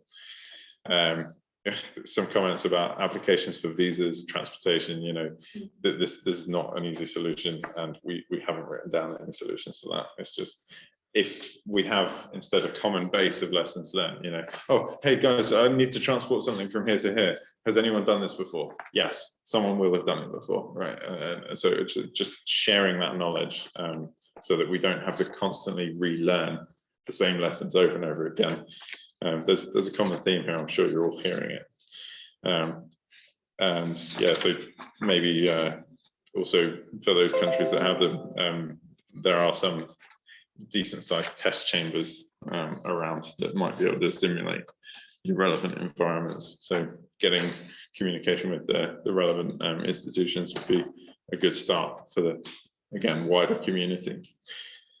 As for publications, we started speaking about, you know, is there, well, there isn't, an analog journal? Should we make one? That's quite interesting. So at the moment, it's all discipline specific. You know, you do biomedical research, you publish in a biomedical journal. You do presumably, you know, all of the different researchers go in their different discipline journals. So they all end up on ResearchGate. So how about instead, you know, the softer goal is having a tag, you know, an analog tag, where, so if somebody just searches analog, they get a nice long list of all analog papers there have ever been. And we could probably put those on the wiki page or something like that. You know, so that's it. I don't want to take the floor for too long. Okay, well done, online yeah, group. And we've got.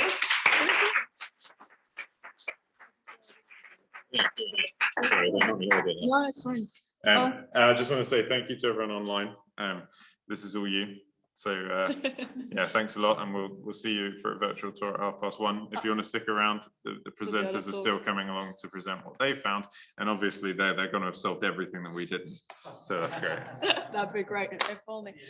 Just representing shortly my group because we're a bit less structured, but doesn't mean we don't have too much. But yeah, this is great. Like honestly, I really love the idea of the journal. Obviously, we did talk with Karen about standardization of experiments and just analog astronaut training. So I think that's something that lots of people would be interested in. So selection process of experiments. We did not go through this a lot. We did discuss the fact that certain agencies usually you come as a researcher, as an analog astronaut, and you propose your experiment. That also comes with the problem that if you only do that, then some people are more interested into performing the experiments rather than just being an analog astronaut. So if you already have a set of experiments that exist, maybe you could get more engagement in that way.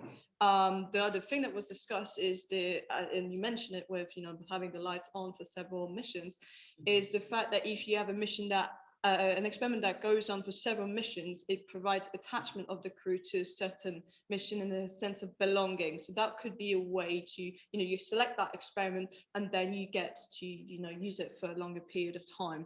The array of experiments, what is missing, so far we're not 100% sure, but obviously we've got Simon here from Nexus Aurora who did mention the fact that, just safety issues, escaping, for example, a habitat we don't necessarily have as a procedures that we actually need to test for space, something that we could find interesting. We did have in Ascapus mission a simulation of a moonquake where you have, for example, an alarm going on at 2 a.m. So the crew is like feeling really cool about that. And you have to simulate, going to an airlock, putting your spacesuit and checking for cracks and things like this. And this is maybe something that is missing. We do have biological experiments, medical experiments, psychological experiments, engineering usually, but obviously there could still be some factors that we're missing, including the safety one, for example, evacuation one.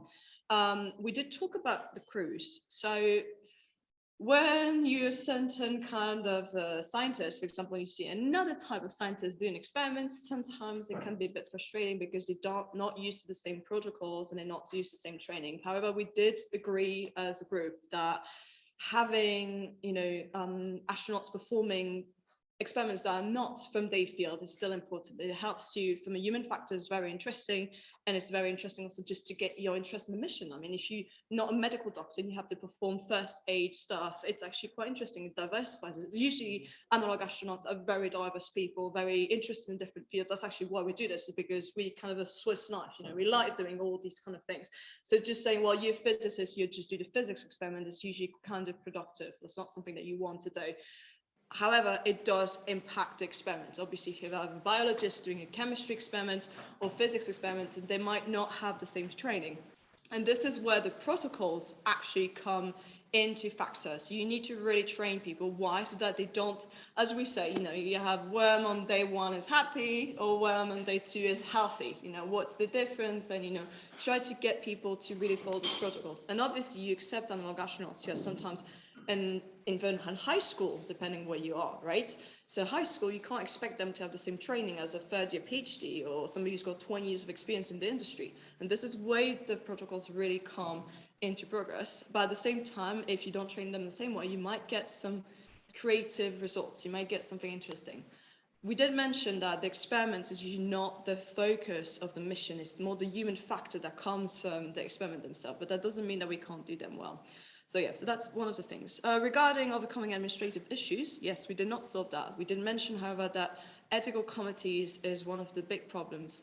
One thing, we need to respect them. You don't want analog astronauts putting their health in danger. You don't want them to give data and this data gets loose on the web. I mean, if you agree to have a smartwatch with your heart rate, it's one thing, but if I get blood samples and you can have them everywhere, or I can put a bag on your head or whatever it is, you need to agree to it. It needs to be provided an ethical committee. That usually means you need to address it early. Especially universities usually have their own ethical committee plus a country ethical committee. It's something that you have to address early on, and you also have to think about deadlines for students. So for example, if you work with student projects, you have to know, well, you've got a bachelor's project or master project, the deadline is this, the timeline is something that has to be expected. And for example, Astroland, when they do have an experiment that's being selected, they do respect a certain timeline. So you get a time on the thing, not only of how much time it takes in the flight plan, but how much time it actually takes to develop it, and when would you get the results, etc., etc.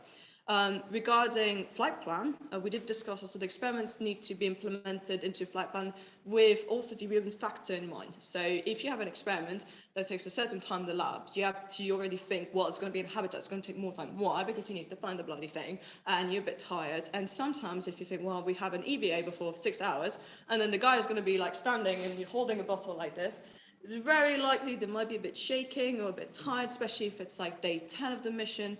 So you have to really take this in mind. Is when do you do the experiment, how long it is, does it really fit, or do you need to put it in another mission?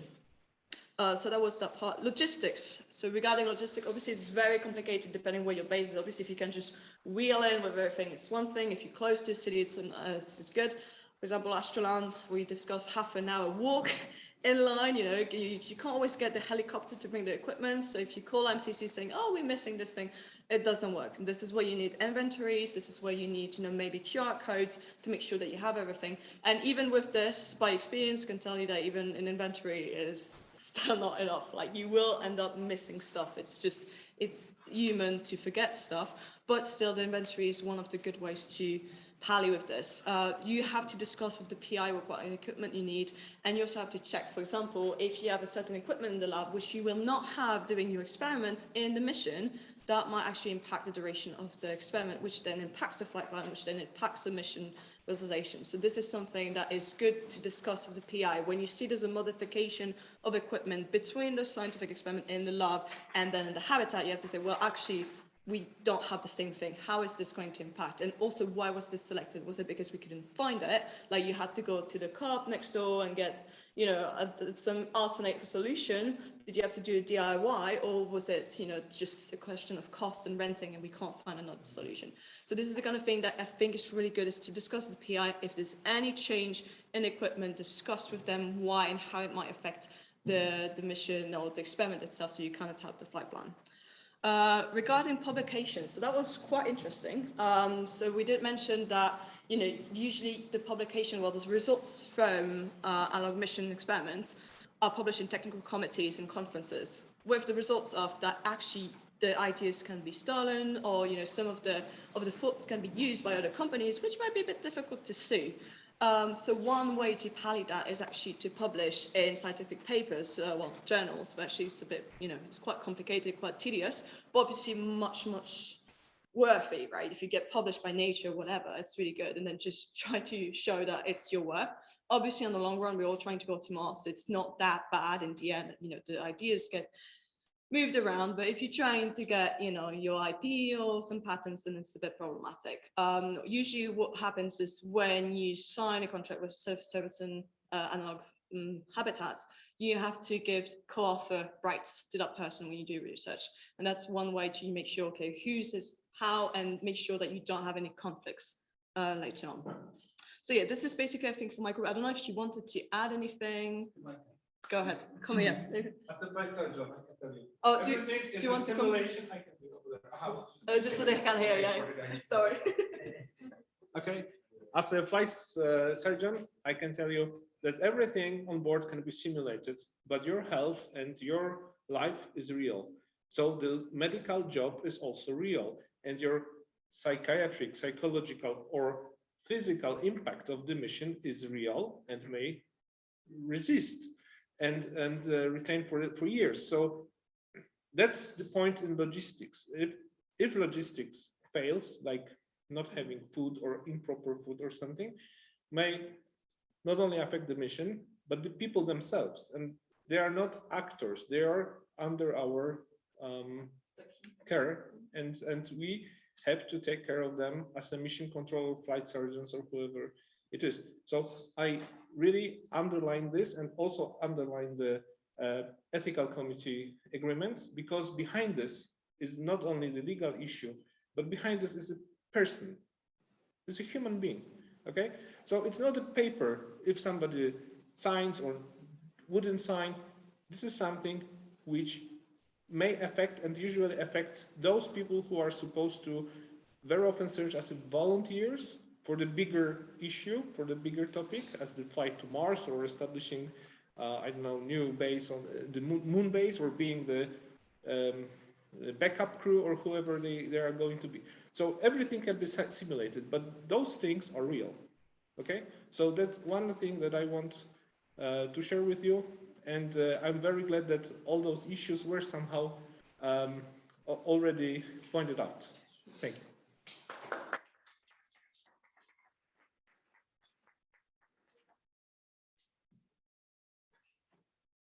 All right, so we went through A, B, and C in our group. So for the selection process of experiments, we talked about being organized. So creating a database of countries, universities, contacts, categorizing them, whether they're governments, industry, or individuals, just having a structured way of going through experiments, seeing if they make sense or if they don't. Being very strategic or targeted with your approach to finding experiments. So like, where do you find people that want to run experiments? It's a very kind of niche category still. So you could, again, target universities. You could find crew connections. So if a crew is attending a mission, see what contacts they have, whether in their country or at their university. You could go to analog astronaut conferences, communities, groups. For example, IAC is a big one where you can meet a ton of analog astronauts and find experiments, potential experiments there. Like everyone else has mentioned, standardized inputs are very important, just so you don't have this like open box that creates a lot more problems than solutions.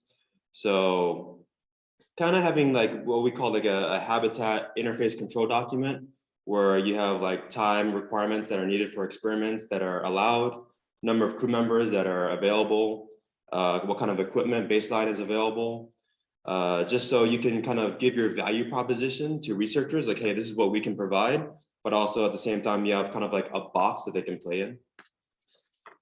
In terms of B, experiment arrays. So we all listed out different experiments that we've either had during missions or that we potentially could have. We haven't gone over them yet amongst ourselves, so I can just go over the two experiments that two of many that I've done during my analog missions. One was testing of the BORP suit. So BORP suit is at Lunares. And I was there when the BORP suit creator brought it initially, and I was there for back-to-back missions. So we had more hands-on approach to testing the BORP suit.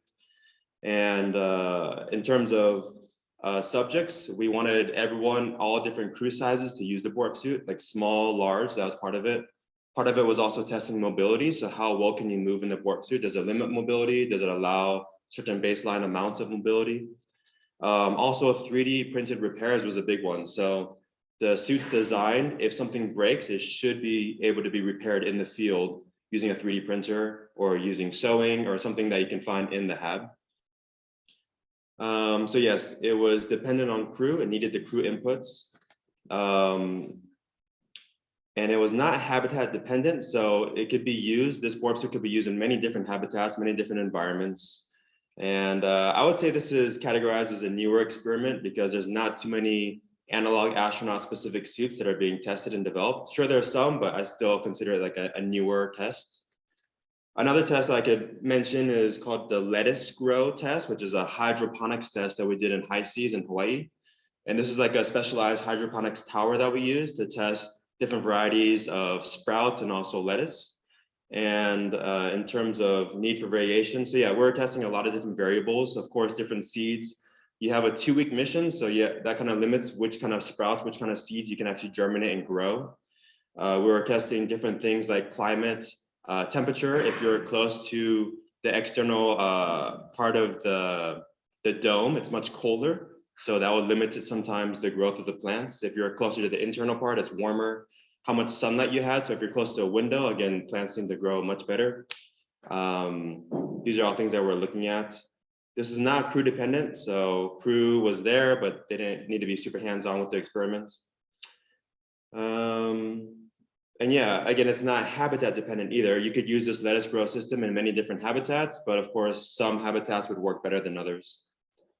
And on B, the last one, so in terms of, what is B?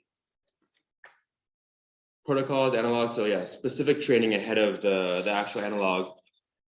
It depends on frequency. So certain analog facilities, they do like one mission per year, for example, like we talked about.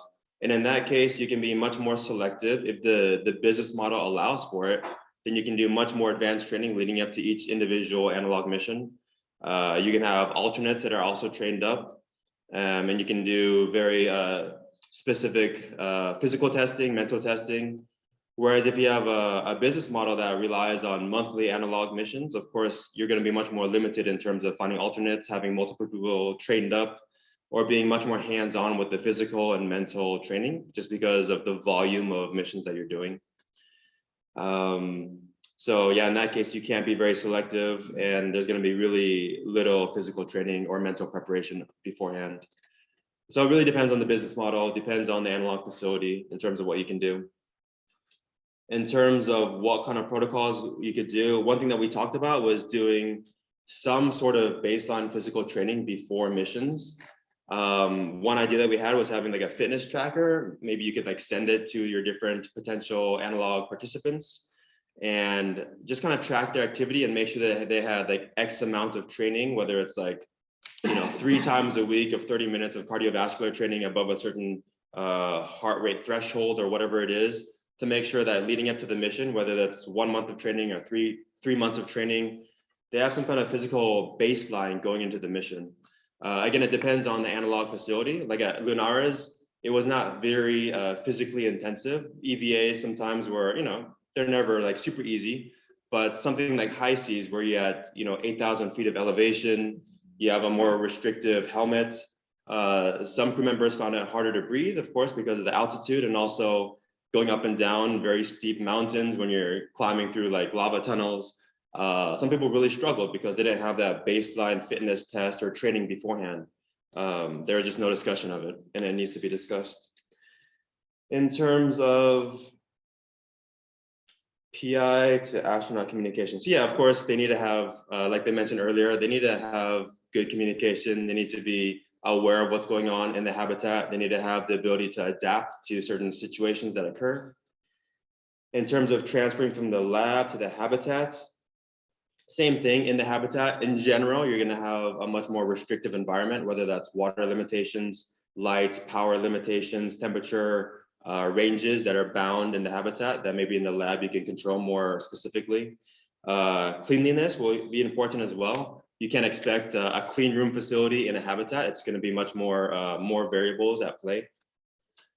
And flexibility of the experiments. So we thought about 2 different types of experiments. One that's almost like a new groundbreaking experiment where you're still trying to figure out exactly what you want to test.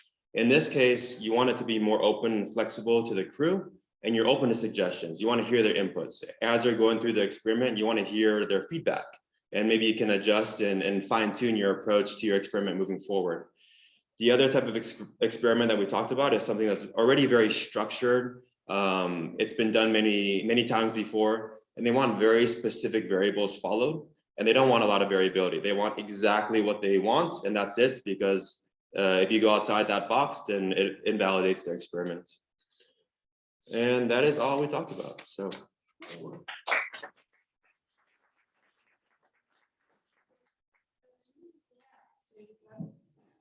I'll try to make it quick because I think we've sat through quite a few very interesting discussions. Well, our group got kind of sidetracked in the middle of it, but I'll do my best to summarize the first points that we were discussing. Oh, there you go. Perfect. Just that a little bit because I'm short. So our group kind of started off by talking about the differences in reaching out to commercial versus academic groups. There's obviously different pathways to reach each one, but we did notice that, if you want a wide variety of research topics that you will be exploring, that it is important to reach out to both and to have the funding sources from both, because as we know, commercial sources may have more funding disposable for actually giving towards the experiments, whereas academics are not always as funded. And so in order to advertise adequately, it's important that we reach out to universities and host maybe events that we can actually advertise our sites at, or even our personal research projects, to invite researchers to participate or collaborate or even propose their own. But it's also important to consider young people. Student clubs and organizations are, I think, an untapped resource potential for for analog sites. And so it would be great to kind of do more outreach initiatives directed specifically towards students. You know, that was actually the way that I found out about Lunares, and I was very interested as a student, as a PhD student, but many of my crew members were also doing their undergraduate degree and were very eager to participate in ongoing research, which ties into the publications aspect, which we can discuss in a second. But we also talked about social media and how that is an increasingly large presence in our world, and how it is also an increasingly large presence for advertising what we are doing to other people. LinkedIn was mentioned a couple of times. I think Instagram is also quite important. But in addition to this, of course, we have conferences and word of mouth, which should not be undervalued. You know, spreading the word about which analog sites are doing which types of activities and what they are optimized for will be very important moving forward. And we also talked about wanting to expand our reach in conferences that are not necessarily space related. So we obviously have IAC, we have, you know, I guess I'm familiar with the ones in the US. So AbSciCon, we have the one that's held by NASA every year. Anyways, there's many of them, right? But we also want to make sure that we're reaching out to, you know, medical conferences, or you know, maybe more tailored to like physics conferences, places where researchers are gathering for various reasons and who may be interested in expanding the scope of their research to an interdisciplinary endeavor like analog sites. So kind of to summarize, conferences, contacts, and media presence, very important. For the array of experiments that we discussed, we were very Lunares specific in this group because many of us were at Lunares and some of us actually recently completed our mission. So we were talking a lot about how questionnaires are a very important resource for you know, research leads to gather data from the, you know, mouths of the crew themselves. But we also talked about how that can actually overload the crew's schedule and how it can be very hard to stick to a schedule when you're already overwhelmed with filling out questionnaires, making sure you're collecting data constantly, and how to strike that balance between being overwhelmed with the amount of work you have to do versus actually collecting the appropriate amount of information. So we talked about kind of maybe wanting to streamline the questionnaires into maybe 1 or 2 per day that include all of the information that you'd like to gather from the crew in that moment. And that would likely require the collaboration and sharing of data between researchers, which would invite maybe more general conversations between various groups that would allow for these types of things to occur. We also talked about how if we don't do this, that it could actually have a negative impact on the data itself. As our crew noticed during the mission, it was extremely difficult to stay motivated to fill these questionnaires out. And it was also quite difficult to stay motivated to stick to the schedule that was given to us. So striking a balance between autonomy and also, you know, making sure we're still doing the tasks that are required of us is probably something to consider as well. But we talked about how it could actually make the data less accurate and thorough when the crew is not motivated to complete the experiments. We'll talk about another reason why we think this might be in a second, but that's in the section C. We also talked about the difference between paper questionnaires and digital questionnaires. So we actually got the chance to experience both types during our mission. We had a paper sleep study to fill out morning and night, and we also had a digital one in the form of Google Forms, which were actually quite easy to use, but the links could get sometimes pretty hard to find. So making sure that they're all easily accessible to everyone and that the results are actually shared at the end of the mission is something that could actually keep the crew motivated to fill it out and allow them to feel like they're actually participating in the research as opposed to just the guinea pigs of the research. Giving them the autonomy to kind of lead the research and giving them the power to kind of decide the direction of it is also quite important. Let's talk about C. So protocols. In Lunares, we have a few days of pre-flight. I believe it's similar in other analog sites, but ours is very, very thorough. And we talked about how we may even need to add time to this pre-flight in order to cover all of the relevant topics, but also strike the balance between giving all the information we need and allowing the crew to bond, because the human factor of spaceflight, as we all know, is the most difficult and also the most rewarding part of the experience.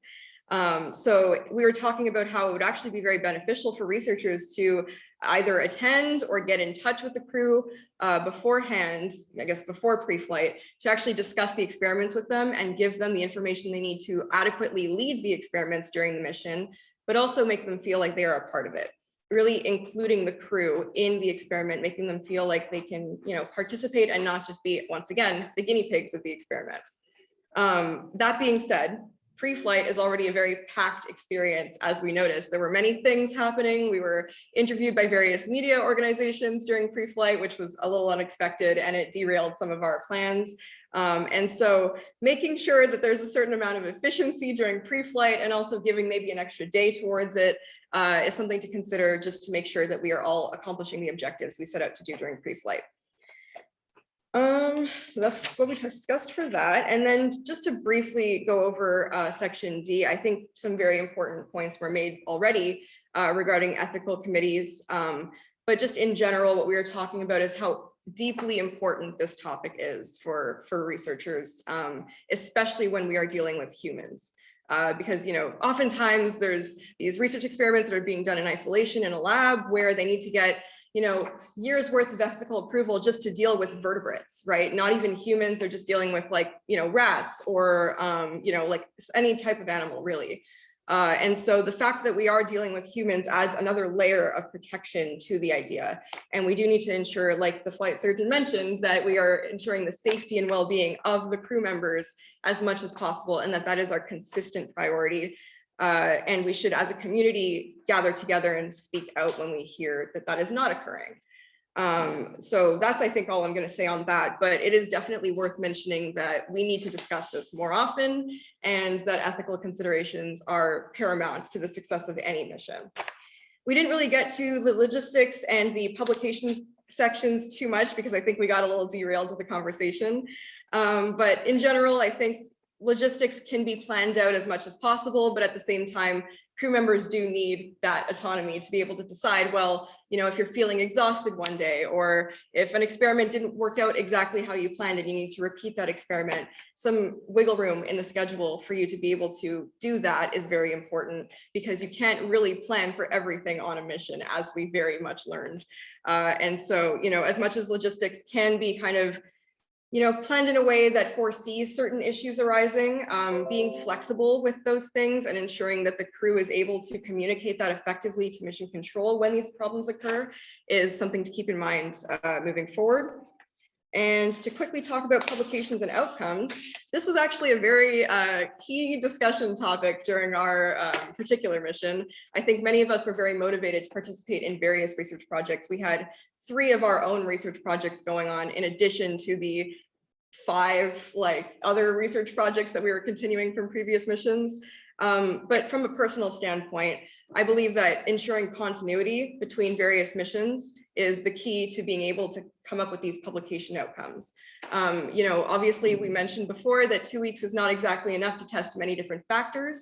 Some analogs are longer than others, some analogs are shorter than others. And so ensuring that the same experiments can be documented effectively, communicated effectively to other crews, maybe even getting, for example, PIs that are on the crew themselves to communicate with the next couple of crews to ensure that they have their own kind of PI leading the project forward, is extremely important.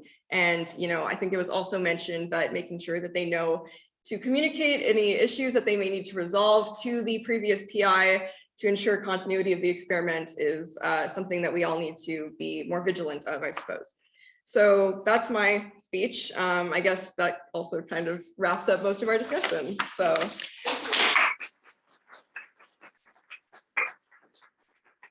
Well, then I have only one word: lunch. So yeah, we try, for those visiting the habitat, let's try to meet around 1:10 latest, take the car. For those of you online, you can join us around 1:30 on Zoom, and then we start the second workshop at 2:30 sharp.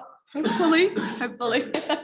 Thank you so much for your patience, and bon appétit, everyone. Also, give me your papers so I can do the conference proceedings. Thank you so much. Sorry, I folded mine. Oh yeah, it's fine. Oh, that's good. That's good. Thank you. See you guys. Thank you so much for all of this. I don't know if you can hear me, but hopefully you had a good time, and bon appétit.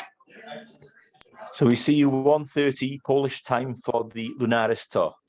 So 1:30 for the habitat. Let me check. I'll write you a message maybe. So 1:30 habitat visit. Brilliant. And then 2:30 is the second workshop. Human factors. Hopefully we should be on time. You did an amazing job, by the way, guys. It's really good. Looking forward to all the mirror boards, to reading all the comments, and all of this will be basically summarized into one, hopefully, well, not publication, but one report, so that you can really access everything and get all the details. So yeah, I see you then. Well done to you as well. And to Reese. Thanks, Reese.